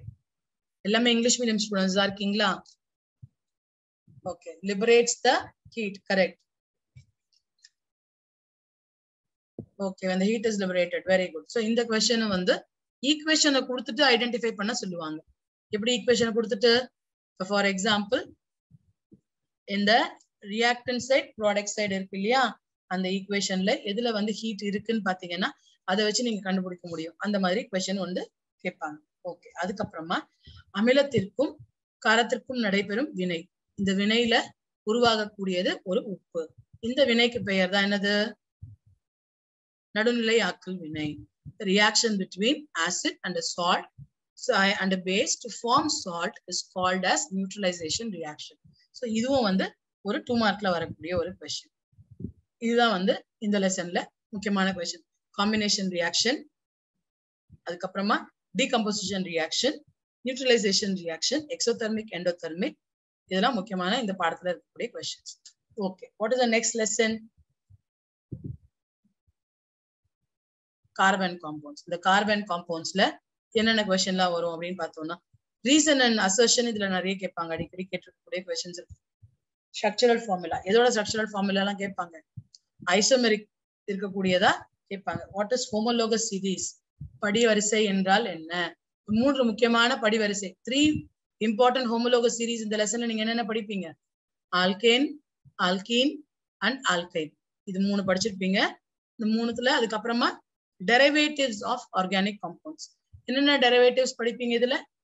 alcohol, acid, அதுக்கப்புறமா aldehyde, ketone. இதுல முக்கியமானது என்னது? manufacturing of alcohol. manufacturing of alcohol என்னது? கரும்பு சாறிலிருந்து, from the sugar molasses. how ethanol is manufactured அப்படிங்கிற question. அதுக்கப்புறமா uses of ethanol, uses of ethanoic acid. Note பண்ணிக்கிறீங்களா?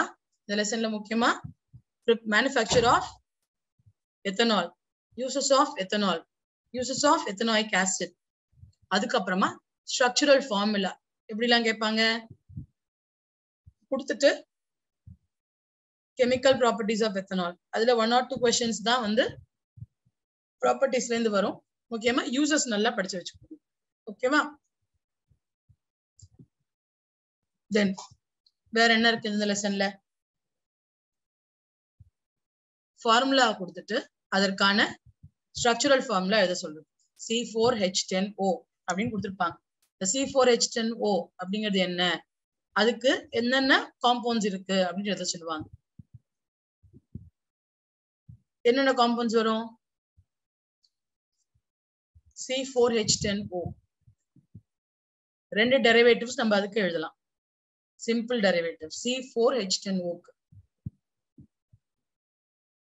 இல்லைன்னா C2H5O. சொல்லுங்க பார்க்கலாம். ஒன்னு ஆல்கஹால், இன்னொன்னு ஈத்தர்.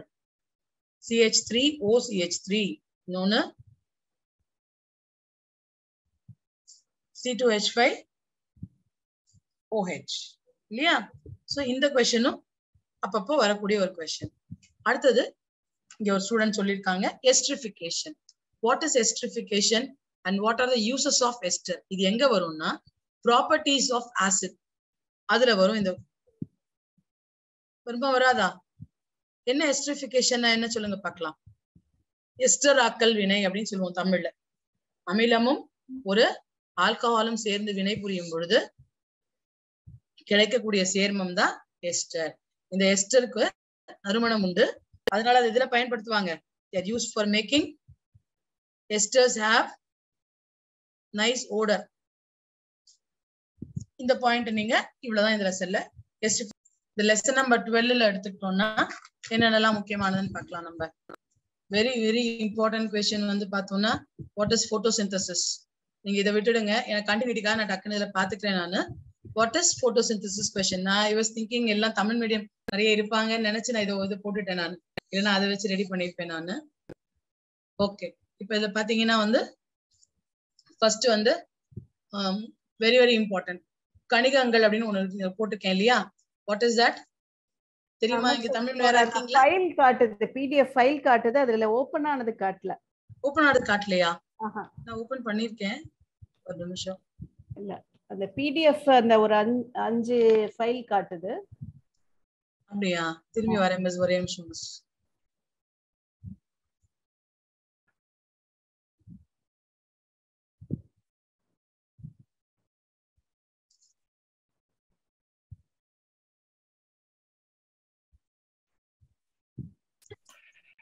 இப்ப மிஸ் இல்லப்பா, வரலையா?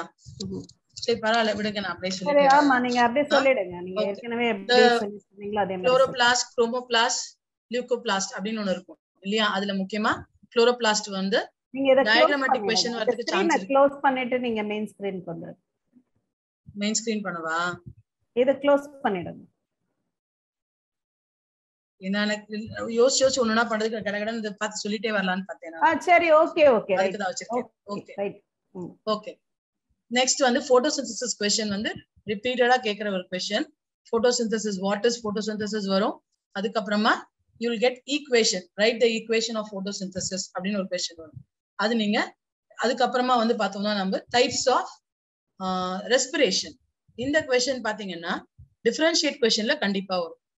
ஓகேவா? what are the two types of respiration அப்படின்னு எடுத்துக்கிட்டோம்னா அந்த क्वेश्चन அடிக்கடி ஒரு கேட்கக்கூடிய ஒரு क्वेश्चन. இதுல டயக்ராமேட்டிக் क्वेश्चन என்ன அப்படின்னு பார்த்தோம்னா குளோரோபிளாஸ்ட் உடைய டயக்ராம் வரும். ரைட்டா? அதுக்கு அடுத்தது லெசன் நம்பர் 14. இதுல இப்ப ரீசெண்டா கூட பாத்தீங்கன்னா நம்மளுக்கு என்ன क्वेश्चन வந்திருந்தது? டிரான்ஸ்பிரேஷன். இந்த क्वेश्चन வந்திருந்ததா? டிரான்ஸ்பிரேஷன் क्वेश्चन வந்திருக்கும். அதுக்கப்புறமா வேற என்ன முக்கியமான क्वेश्चन வந்தது ஐடியா இருக்கா? ரத்த வகைகள் இது வரைக்கும் கேட்டதே கிடையாது. இதுக்கு முன்னாடி செகண்ட் டிவிஷன்ல தான் இந்த மாதிரி ஒரு क्वेश्चन கேட்டிருந்தாங்க. எத்தனை பேர் அட்டென்ட் பண்ணீங்க அந்த क्वेश्चन? அதனால இப்ப என்ன பண்ணணும், நீங்க இந்த லெசன்ல நம்ம ரெகுலரா படிக்கிறது என்னவா இருக்கும்? டிரான்ஸ்போர்டேஷன் ஆஃப் பிளான்ட்ஸ்ல இருக்கு, அதெல்லாம் படிச்சிருப்போம். அதுக்கப்புறமா வந்து how do transportation take place, அப்புறம் what are the tissues, important tissues, xylem phloem பத்தி அந்த क्वेश्चन படிச்சிருப்பீங்க. டிரான்ஸ்பிரேஷன், அதுக்கப்புறமா கண்டிஷன்ஸ் ஃபார் டிரான்ஸ்பிரேஷன், இந்த மாதிரி क्वेश्चन எல்லாம் படிச்சிருப்பீங்க. ஆனா இந்த தடவை தான் அது என்ன பண்ணிருந்தாங்க, நம்ம யூசுவலா எக்ஸ்பிளைன் பண்ணக்கூடிய क्वेश्चन வந்து பிளட் காம்பனன்ட்ஸ் இன் பிளட் அந்த மாதிரி क्वेश्चन. ஆனா இந்த தடவை வந்து டைப்ஸ் கேட்டிருந்தாங்க. क्वेश्चन வந்து படிக்காத क्वेश्चन அப்படின்னு சொல்லிட்டு இருந்தாங்க. ரைட்டா? அதுக்கு அடுத்தது லெசன் நம்பர் 16. இதுல என்னென்ன நம்மளுக்கு வந்து ஹார்மோன்ஸ் இருக்குன்னு முதல்ல ஐடென்டிஃபை பண்ணிக்கோங்க. அதை மட்டும் படிங்க. என்னென்ன இருக்கு? நீங்க வந்து பிளான்ட் ஹார்மோன்ல ஆக்சினும் சைட்டோகினின் எத்திலின் இருக்கு இல்லையா? இதனுடைய யூசஸ் கண்டிப்பா படிங்க. இதனுடைய யூசஸ் என்ன அப்படிங்கறத பார்த்து வச்சுக்கோங்க. Very important question. இதுல வந்து லாஸ்ட் டைம் பாத்தீங்கன்னா என்ன क्वेश्चन சொல்லுங்க பார்க்கலாம். ஐடியா இருக்கா? செகண்ட் டிவிஷன் என்ன வந்ததுன்னு இதுல ஒரு क्वेश्चन வந்தது. ஆக்சின், சைட்டோகைனின் மற்றும் எத்திலின், இதுல இருந்து क्वेश्चन வந்தது. சரிடா, ஓகே. நம்ம ஹியூமன்ல எடுத்துக்கலாம். இதுல வந்து 1 மார்க் क्वेश्चन வரும். எதுல? What is other name of thyroid gland? யாருக்கா தெரியுமா? What is other name of thyroid gland? and what is the other name of adrenal gland?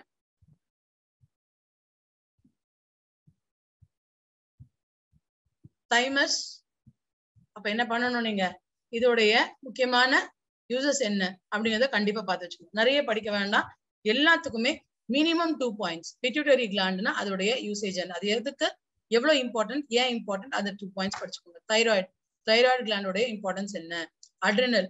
இந்த அட்ரினல் சொல்லும் போது நிறைய இடத்துல இதை யூஸ் பண்ணிக்கிட்டே இருப்பாங்க. இதோடைய யூஸ் என்ன? இதுக்கு பறக்கும் ஹார்மோன் அப்படின்னு இன்னொரு பேர் இருக்கு. தைராய்டு கிளாண்டுக்கு ஆளுமை ஹார்மோன் அப்படின்னு ஒரு பேர் இருக்கு. இதெல்லாம் பார்த்து வச்சுக்கோங்க. ஓகேவா? சோ இதுல வந்து டயக்ராமேட்டிக் கொஸ்டின் வந்து என்னன்னு பாத்தீங்கன்னா உங்களுக்கு தைராய்டு கிளாண்ட் வரும், அட்ரினல் கிளாண்ட் வரும். ஆனா இந்த ரிவிஷன்ல இது ஒரு தடவை கூட வரல. ஆனா வி மே எக்ஸ்பெக்ட் இந்த கொஸ்டின் இது வரைக்கும் வராதனால அந்த அட்ரினல் கிளாண்டையும் தைராய்டு கிளாண்டையும் டயக்ராமேட்டிக் கொஸ்டினா வரதுக்கு சான்ஸ் இருக்கு. அது இல்லாம நம்ம வந்து பிளான்ட் ஹார்மோன்ஸ் எடுத்துக்கிட்டோம்னா ஒன்லி யூசஸ் தான் வரும். அதோட யூஸ் என்ன அப்படிங்கிறது வரும். ஓகேவா? அடுத்த லெசன் வந்துடலாம். இது வந்து இனப்பெருக்கம். இந்த இனப்பெருக்கம் அப்படின்னு எடுத்துக்கிட்டோம்னா ரிப்ரொடக்ஷன். இந்த ரிப்ரொடக்ஷன் லெசன்ல வந்து பிளான்டோட ரிப்ரொடக்ஷன் கண்டிப்பா வந்து ரெகுலரா கேட்கக்கூடிய ஒரு question. Pollination followed by fertilization. What is pollination? another two important things in the plant அப்படின்னு ஒண்ணு கேட்பாங்க. அதை நீங்க எழுதும் போது two things are pollination and fertilization. இது 2 மார்க்லயும் வரலாம், 7 மார்க் கொஸ்டின்லயும் இந்த கொஸ்டின் வரலாம். ஓகேவா? எத்தனை நம்மளுக்கு 7 மார்க் கொஸ்டின் வரும்? 7 மார்க் கொஸ்டின் எத்தனை வரும்? பிசிக்ஸ்ல 1, கெமிஸ்ட்ரியில 1, பயாலஜில 1. அப்ப அப்படி வரும்பொழுது பிசிக்ஸ்ல இருந்து 2 கொஸ்டின் திஸ் ஆர் தட்னு வரும், கெமிஸ்ட்ரியில இருந்து திஸ் ஆர் தட்னு 2 கொஸ்டின் வரும், பயாலஜில திஸ் ஆர் தட்னு 2 கொஸ்டின் வரும் இல்லையா? அதுல 3 questions will be of 7 marks. அதுல கண்டிப்பா வந்து இந்த லெசன் எது நம்மளோட ரிப்ரொடக்ஷன் லெசன்ல பாலினேஷன் ஃபர்டிலைசேஷன் இதுல ஏதாவது ஒரு பார்ட், அது இல்லாம வேற என்ன கொஸ்டின் அதுல வரும் அப்படின்னு பார்த்தோம்னா நம்மளுடைய தன் சுகாதாரம். இது வரைக்கும் அந்த மாதிரி கேட்கவே மாட்டாங்க. பட் இந்த டைம்ல வந்து தன் சுகாதாரம், தட் இஸ் செல்ஃப் ஹைஜீன் இருக்கு இல்லையா, அந்த டாபிக்ல இருந்து கொஸ்டின்ஸ் கேட்டிருந்தாங்க. சோ அதை நீங்க பார்த்து வச்சுக்கோங்க. ஓகேவா?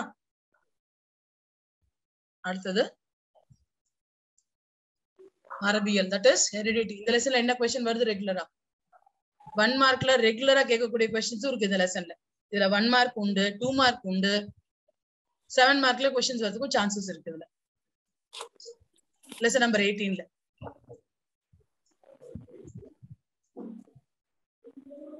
என்னென்ன வரும் சொல்லுங்க பார்க்கலாம்.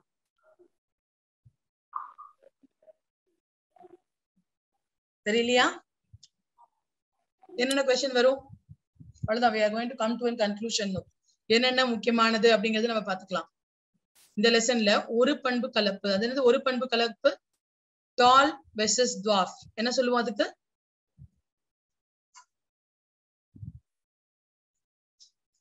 டால் வெர்சஸ் டுவார்ஃப். அந்த கொஸ்டின் வருமா? அதுலயும் முக்கியமா ஜீன்ஸ் டிஃபைன் வரும். the definition of gene கேட்கலாம், இல்லைன்னா வாட்டர் அல்லீல்ஸ் கேட்கலாம், இல்ல வந்து மோனோ ஹைபிரிட் கிராஸ்ல வந்து அதனுடைய ஜீனோடைப் phenotype அந்த கொஸ்டின் கேட்கலாம். What is the genotype of monohybrid cross? Genotype of monohybrid cross சாட்ல போடுறீங்களா? எனக்கு தெரியலையே, இன்னும் போடல யாரும். போட்டுட்டு தான் இருக்காங்க. போடுறாங்களா? Okay okay okay. Monohybrid, dihybrid, இது வந்து இந்த தடவையும் கேட்டிருந்தாங்க அந்த கொஸ்டின். இது கண்டிப்பா வர ஒரு கொஸ்டின். ஓகேவா? அதுக்கப்புறமா இந்த லெசன்ல வேற என்ன இருக்கு பாருங்க. குரோமோசோம். இதுவும் டயக்ராமேட்டிக் கொஸ்டின்ல 4 மார்க்ல கூட வரலாம். படம், that is draw chromosome and describe. இந்த கொஸ்டின் கண்டிப்பா வரும். வரைந்து அதனுடைய அமைப்பை விவரி அப்படின்னு கேட்கலாம். அதுக்கப்புறமா டிஎன்ஏ, டிஎன்ஏ அமைப்பு, இதுவும் முக்கியமான ஒரு கொஸ்டின். இந்த டிஎன்ஏ அமைப்பு உங்களுக்கு 4 மார்க்ல வரதுக்கு சான்ஸ் இருக்கு. ஓகேவா?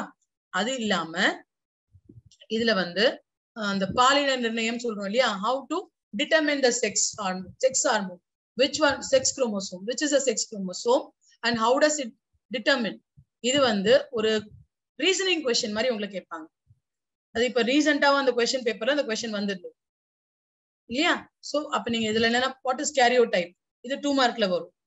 கேரியோடைப்னா என்ன அப்படின்னு சொல்லிட்டு, கேரியோடைப்னா என்ன அப்படிங்கிற கொஸ்டினை நீங்க பார்த்து வச்சுக்கோங்க. அதுக்கப்புறமா டிஎன்ஏ நீங்க ஞாபகம் வச்சுக்க வேண்டியது இந்த டபுள் ஹெலிக்ஸ் ஸ்ட்ரக்சர்.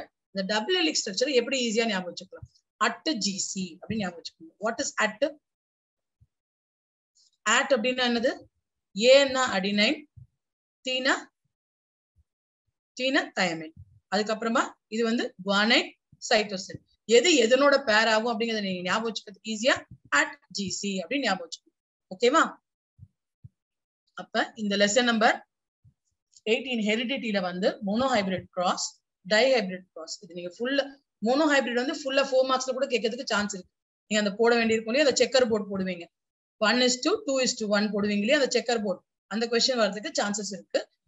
இந்த டைஹைபிரிட் க்ராஸ்ல நீங்க எழுதும் போது 9:3:3:1 தட் இஸ் த என்ன சொல்லுவோம் நம்ம பியூனைப் அண்ட் ஜீனோடைப் ரேஷியோ என்ன அப்படின்னு கேட்கிற அந்த கொஸ்டின் வரும். அதுக்கப்புறமா மெண்டலுடைய லாஸ் கேட்பாங்க. இந்த மெண்டலுடைய லாஸ் 3 லாஸ் இருக்கு இல்லையா, அது கேட்பாங்க. அதுல முக்கியமா இந்த செக்ரிகேஷன் லா அடிக்கடி கேட்கிற ஒரு கொஸ்டின். அதுக்கப்புறமா டிஎன்ஏ ஸ்ட்ரக்சர், அப்புறமா குரோமோசோமோட ஸ்ட்ரக்சர். இதுமே வந்து இதுல எது வேணாலும் வரதுக்கு, ரெண்டுத்துல வரதுக்கு வாய்ப்பு இருக்கு. டிஎன்ஏ வரும்போது ஈஸியா நீங்க ஞாபகம் வச்சுக்க வேண்டியது @GCன்னு போட்டு நீங்க போட வேண்டியது, அந்த ரிப்பன் மாதிரி ஸ்ட்ரக்சர் போட்டு போட வேண்டியது. குரோமோசோம் ஸ்ட்ரக்சர் வரும்பொழுது மேல ஒரு பல்ப் வரும், அதுக்கப்புறம் கீழே ஒரு இது வரும், அதுக்கப்புறம் ஒரு கன்ஸ்டன்ட் ஒன்று வரும் லாஸ்ட்ல, அதுக்கப்புறமா வந்து எண்ட் ஆகும். அதுதான் பேசிக் ஸ்ட்ரக்சர். அது நீங்க வரையறதுக்கு ஈஸியா ஞாபகம் வச்சுக்கலாம். மேல என்னன்னு போடுவீங்க, அந்த பால் மாதிரி இருக்கிறதுக்கு என்ன பேர் போடுவீங்க, லாஸ்ட் இருக்க எண்டுக்கு என்ன பேர் போடுவீங்க, இது 2. அதுக்கப்புறமா இன்னொரு பார்ட் என்ன ஞாபகம் வச்சுக்கணும், இந்த அக்ரோசோம ஞாபகம் வச்சுக்கணும். இந்த முக்கியமா வந்து 4 பார்ட்டை கரெக்டா ஞாபகம் வச்சுக்கணும்.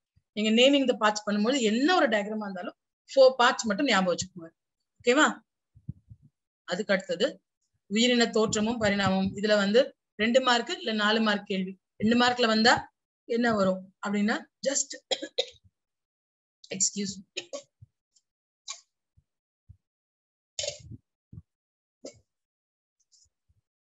இந்த வட்டார இன தாவரவியல்ல ஒரு 2 மார்க் கேள்வி வரும். அது ரிப்பீட்டடா வர ஒரு கொஸ்டின் இருக்கு, அதை பார்த்து வச்சுக்கோங்க. தோற்றம், உயிரினங்களின் தோற்றம் பற்றிய கோட்பாடுகள், இது ரெகுலரா கேட்கிற ஒரு கொஸ்டின் கிடையாது. அதனால இருந்தாலும் இந்த தடவை எப்படி கேட்பாங்கன்னு தெரியல. ஆனா ஷார்ட்டா 2 மார்க்ஸ்க்கு என்ன படிப்போம் அந்த லெவல்ல மட்டும் அந்த லெசனுக்கு நீங்க படிச்சா போதும். ஓகேவா? அதுக்கு அடுத்தது யாரோ ஸ்கிரிபிள் பண்றாங்க. Lesson number 20. லெசன் நம்பர் 20ல வந்து முக்கியமான கொஸ்டின் 1 மார்க் கொஸ்டின், பசுமை புரட்சி 1 மார்க்ல வரும். ஓகேவா? தீங்குயிரிகள்னு ஒரு டாபிக் இருக்கு. வாட் டஸ் இட் மீன், இங்கிலீஷ்ல என்ன டேர்ம் அது, insects and how to prevent the effects of insects on the harvest. அது ஒரு கொஸ்டின் ஒன்று வரும். அது என்ன கொஸ்டின் பாத்துக்கோங்க, என்ன அந்த கொஸ்டின் வரும். அதுக்கப்புறமா பயிர் மேம்பாட்டிற்கான, அதாவது how to get a greater yield, அதிகமடியான ஈல்டு கிடைக்கிறதுக்கு என்ன பண்ணணும் அப்படின்னு அதுல ஒரு கொஸ்டின் இருக்கும், அது பார்த்து வச்சுக்கோங்க. அதுக்கப்புறமா uses of biotechnology in medicine, இந்த ஃபீல்ட் ஆஃப் மெடிசின், உயிரி தொழில்நுட்பவியலின் மருத்துவ பயன்கள். இந்த மருத்துவ பயன் முக்கியமா அந்த 5 மார்க்ல, அந்த 4 மார்க் கொஸ்டின் ஆவோ இல்ல 7 மார்க்ல ஒரு பார்ட் கொஸ்டின் அந்த கொஸ்டின் வரதுக்கு நிறைய வாய்ப்பு இருக்கு. இந்த உயிரி தொழில்நுட்பவியல், தட் இஸ் பயோடெக்னாலஜி எப்படி வந்து மெடிசின், ஃபீல்ட் ஆஃப் மெடிசின்ல யூஸ் பண்றோம். கீ பாயிண்ட்ஸ் மட்டும் படிச்சு வச்சுக்கோங்க. இன்சுலின், இது ஒரு பாயிண்ட். நம்பர் 2 ஹார்ட் ட்ரபிள், அதாவது என்ன சொல்ல, பிளாக்கேஜ் இன் த ஹார்ட்ஸ், அதை ப்ரிவென்ட் பண்றதுக்கு யூஸ் பண்றோம். நம்பர் 3 வேக்சின்ஸ்க்கு நம்ம வந்து பயோடெக்னாலஜி யூஸ் பண்றோம்.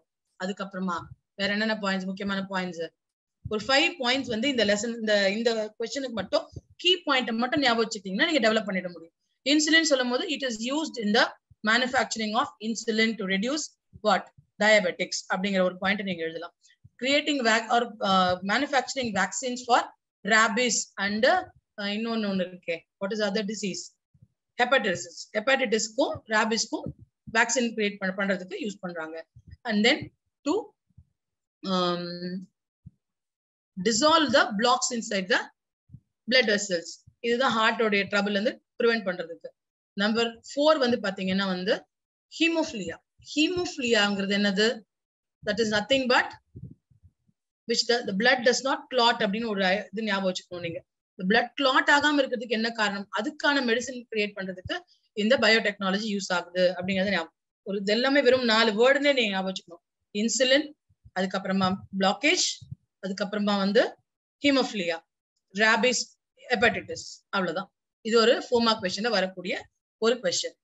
ஓகேவா? அதுக்கப்புறமா வந்து உடல் நலம் மற்றும் நோய்கள். ஓகே, இது ரெகுலரா வந்து என்னென்ன கொஸ்டின் வரும் அப்படின்னு பார்த்தோம்னா, கேன்சர், கேன்சர் எப்படி ப்ரிவென்ட் பண்ணலாம், கேன்சர் எப்படி கியூர் பண்ணலாம், அந்த ஒரு கொஸ்டின் வரும். எய்ட்ஸ், இந்த எய்ட்ஸுக்கான ஒரு கொஸ்டின் வந்து வாட் இஸ் எய்ட்ஸ் உடைய அந்த கொஸ்டின் வரலாம். What are the symptoms of it வரலாம். ஹவு டு ப்ரிவென்ட் அப்படிங்கிற கொஸ்டின் வரலாம். ஓகேவா?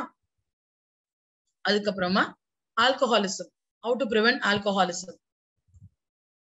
ஓகேவா? அதுக்கப்புறமா அவங்களை எப்படி கியூர் பண்ணலாம், ஆல்கஹாலிக்கா இருக்கவங்கள எப்படி கியூர் பண்ணலாம், அதான் அந்த ரீஹாபிலிட்டேஷன் சென்டர்ஸ்ல என்ன மாதிரியான ஆக்டிவிட்டிஸ் எல்லாம் பண்றாங்க அப்படிங்கறத ஞாபகம் வச்சுக்கணும். அதுக்கு அடுத்தது லெசன் நம்பர் 22 சுற்றுச்சூழல் மேலாண்மை.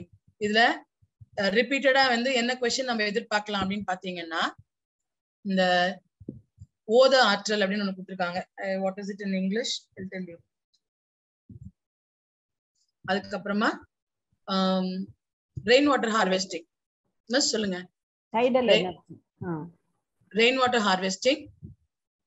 அதுக்கப்புறமா வந்து இந்த எலக்ட்ரோ வேஸ்ட் இருக்கு இல்லையா, எலக்ட்ரானிக் வேஸ்ட், இது ரெண்டுத்துல இந்த தடவை நம்ம எதிர்பார்க்கலாம் இதுல கொஸ்டின். அதுக்கப்புறமா வந்து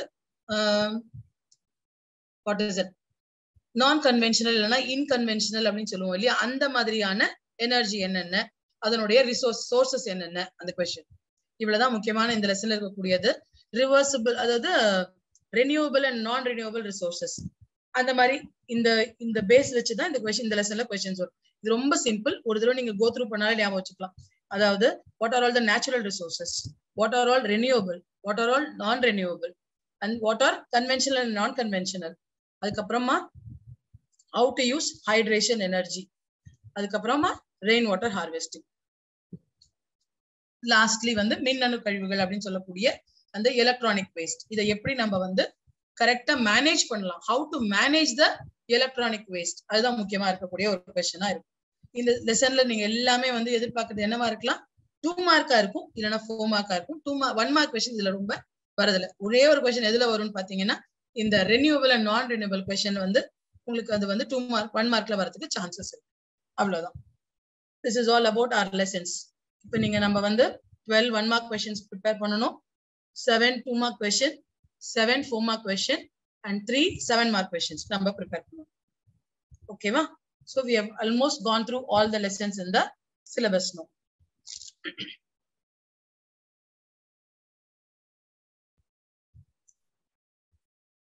Miss, ஆல்மோஸ்ட் எல்லா லெசனும் கவர் பண்ணிருக்கேன்னு நினைக்கிறேன். பயாலஜி மட்டும் கொஞ்சம் ரஷ் அப் பண்ணிட்டேன் நான். பிசிக்ஸ் அண்ட் கெமிஸ்ட்ரி பண்ண அளவுக்கு பயாலஜி டைம் எடுத்துக்கல. In case if we get another chance நம்ம பாத்துக்கலாம். Definitely. Okay. Okay miss. Okay. Is there any doubts ma? Students க்கு ஏதாவது doubts இருந்தா ஒரு few minutes கேட்டுட்டு நம்ம wind up பண்ணிக்கலாம். கேக்குறவங்க மைக் அன்மியூட் பண்ணிட்டு கேட்கலாம், இல்ல chat boxலயே கூட போடலாம். In any class send the link for all subjects. Okay miss, நான் உங்களுக்கு ஷேர் பண்றேன், அவங்களுக்கு அதை நீங்க ஷேர் பண்ணிடுங்க. எது எதுக்கெல்லாம் இருக்கும் அதெல்லாம் அனுப்புறேன் நான். Okay sure sure. ஓகே. இந்த இதுல யாராவது நிறைவகம் வாட்ஸ்அப் குரூப்ல ஜாயின் பண்ண விரும்புனீங்கன்னா உங்களோட நம்பரையும் நேமையும் என்னோட நம்பருக்கு நான் என் நம்பரை உங்களுக்கு இதுல போடுறேன், சாட் பாக்ஸ்ல நீங்க போடலாம். ஏன்னா ஒவ்வொரு சப்ஜெக்ட்டுக்கும் நாங்க இதே மாதிரி கிளாஸ் கண்டக்ட் பண்ணலாம்னு நினைச்சிட்டு இருக்கோம். ஸோ தட் என்னோட வாட்ஸ்அப் நம்பருக்கு உங்க நேமும் உங்க ஃபோன் நம்பரையும் டைப் பண்ணி அனுப்புங்க. வேற ஏதாவது இப்ப சயின்ஸ் ரிலேட்டடா ஏதாவது டவுட்ஸ் இருந்தா கேட்கலாம் நீங்க. ரெக்கார்டிங் எனக்கு அப்புறமா ஷேர் பண்ணுங்க. நான் ஸ்டூடண்ட்ஸ்க்கு ஷேர் பண்ணிடுவேன், நான் வேற ஸ்டூடண்ட்ஸ்க்குலாம். Yes definitely.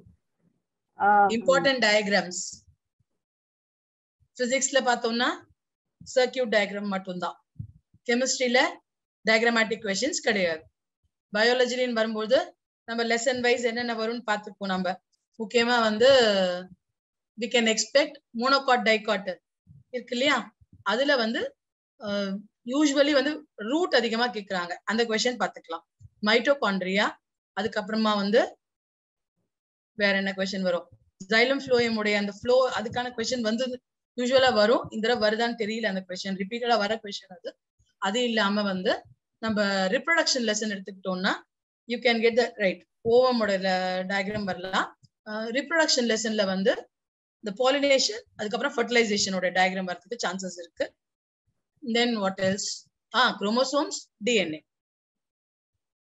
ஸ்பெர்ம் கூட sometimes you can ask. Diagrams நான் சொல்லிட்டேன்மா. அப்புறமா anything else? Okay miss. Practicals ரிலேட்டடா ஏதாவது டவுட்ஸ் இருக்கு? அது மண்டேல இருந்து பிராக்டிகல் ஸ்டார்ட் ஆகுது. பிராக்டிகல்ஸ் இருக்கு எல்லாமே. நீங்க பிராக்டிகல்ஸ் பண்ணும்போது only 7 எக்ஸ்பெரிமெண்ட்ஸ் ஆர் தேர். நீங்க என்ன உங்களை பண்ண சொல்றாங்க பண்ண சொல்ல மாட்டாங்க அதெல்லாம் ஒண்ணும் விஷயமே இல்ல. நீங்க பேப்பர்ல எழுதும் போது see that you write all the relevant things in it. aim இருக்கணும், material needed இருக்கணும். if it is physics it should have formula. அதுக்கப்புறமா tableau column, அதுக்கப்புறம் தான் conclusionல physics chemistry எடுத்துக்கிட்டோம்னா physics எடுத்துக்கிட்டோம்னா units கண்டிப்பா இருக்கணும். and then tableau column போடும் பொழுது ஒரே ஒரு ரீடிங் மட்டும் எடுத்தால் போதும். only one reading you can give, not more than that. no average, nothing. ஒரே ஒரு ரீடிங் மட்டும் போடும். see that நான் சொன்ன மாதிரி இது எல்லாமே இருக்கணும். ஏன்னா எல்லாத்துக்கும் நம்ம டிவைட் பண்ணி மார்க்ஸ் போடுவோம். அதனால இந்த அப்சர்வேஷன் பார்ட்ல அந்த டேப்லர் காலம்ல அந்த ஒரே ஒரு ரீடிங் போடுங்க, யூனிட்ஸ் போடுங்க, அவ்வளவுதான். ஒன்னும் கஷ்டம் இல்லை. 7 எக்ஸ்பெரிமெண்ட்ஸ் தான். எல்லாத்துலயுமே ஷார்ட்டா எப்படி கண்டிப்பா உங்க ஸ்கூல்ல டீச்சர்ஸ் ஷார்ட் பண்ணி கொடுத்துருப்பாங்க, அதை நீட்டா எழுதிட்டு வாங்க, அவ்வளவுதான். என்ன போட்டோஸ் கேக்குறாங்க? the photos you have shown, can you share it in the group? என்ன போட்டோஸ் கேக்குறீங்க? நான் சிலபஸ் மட்டும் தான் எடுத்தேன், ரெடியூஸ்டு சிலபஸ். நியூமரிக்கல்ஸ் வந்து 2 நியூமரிக்கல் வருமா, 2 மார்க்ல 1 வரும், 4 மார்க்ல 1 வரும் கண்ணா.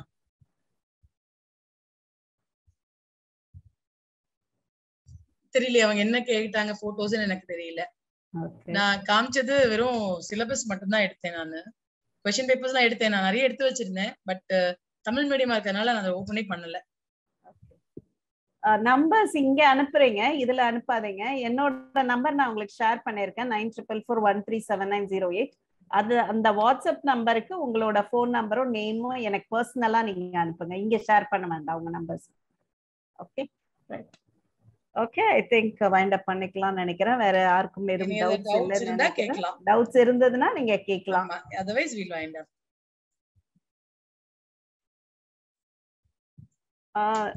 ஓகே, நம்பர் திருப்பி கேக்குறாங்க. ஓகே, 9444137908.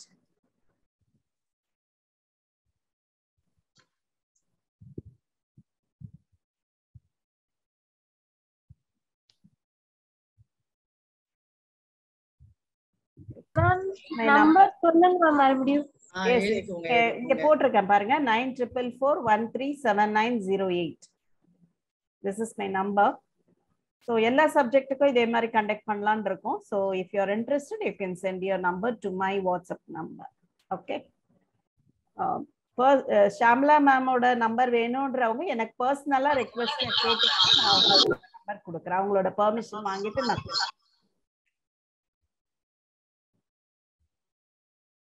ஓகே. வேற ஏதாவது யாருக்காவது டவுட்ஸ் இருக்கா?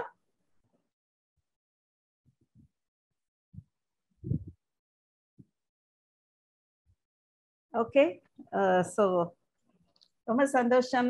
thank you very much Shamla ma'am. thank you animus. சொல்லுங்க. happy to meet you after a long time in virtually. yes ரொம்ப நாள் ஆச்சு இல்ல? yes, பார்க்கவே இல்ல. ரொம்ப யூஸ்ஃபுல்லான ஒரு congratulations to you. நீங்க வந்து ரொம்ப சந்தோஷமா இருந்தது பார்க்கிறதுக்கு. thank you so much. ரொம்ப அழகா வந்து ஸ்டூடண்ட்ஸ்க்கு வந்து என்னென்ன லெசன்ஸ் எப்படி படிக்கணும், ஃபர்ஸ்ட் அந்த விவேகானந்தரோட கோட்ல ஆரம்பிச்சு அதுக்கப்புறம் என்ன ஜென்ரலான ஒரு மோட்டிவேஷனோட ஸ்டார்ட் பண்ணீங்க. தென் சயின்ஸ் ரிலேட்டடா ஒரு லெசன்லயும் எது எது இம்பார்ட்டன்ட் அப்படின்னு ரொம்ப அழகா தெளிவா கடைசி லெசன் வரைக்கும் இதெல்லாம் படிச்சா போதும் அப்படிங்கிற மாதிரி ஒரு கிளாரிட்டியை கொடுத்துட்டீங்க பசங்களுக்கு. ஐயோ இவ்வளவு பெரிய புக்கா இருக்கே, எப்படி படிக்க போறோம்ன்ற ஒரு பெரிய மலைப்போடு இருந்திருப்பாங்க. ஏன்னா இன்னுமே ஸ்டூடெண்ட்ஸ் வந்து அந்த படிக்கிற மைண்ட் செட்டுக்கு வராம நிறைய பிள்ளைங்க இருக்காங்க, ரெகுலரா ஸ்கூலுக்கு வராத பிள்ளைங்க இருக்காங்க. அந்த மாதிரி இருக்கிற இடத்துல படிக்கிற பிள்ளைங்களுக்கும் ஐயோ எங்களுக்கு மட்டும் ஏன் இந்த சிச்சுவேஷன், ரெகுலர் கிளாஸஸ் மாதிரி இருந்ததுன்னா நாங்க இன்னும் நிறைய மார்க் வாங்கியிருப்போமே, ஆன்லைன்லயே நிறைய கிளாஸ் போயிடுச்சு, ஆஃப்லைன்ல கொஞ்ச நாள் தானே இருந்துச்சு அப்படின்னு சென்டம் எய்ம் பண்ற பிள்ளைங்களுக்கு ஒரு ஸ்ட்ரெஸ்ஃபுல்லான ஒரு டைமா இருக்கு. பட் எல்லாத்தையும் தாண்டி இருக்கிற டைம்குள்ள எவ்வளவு எஃபெக்டிவா நம்ம வந்து அதை பயன்படுத்த முடியும் இருக்கிற டைம் அப்படிங்கறத ரொம்ப அழகா தெளிவா கொடுத்துருக்கீங்க. So thank you so much ma'am.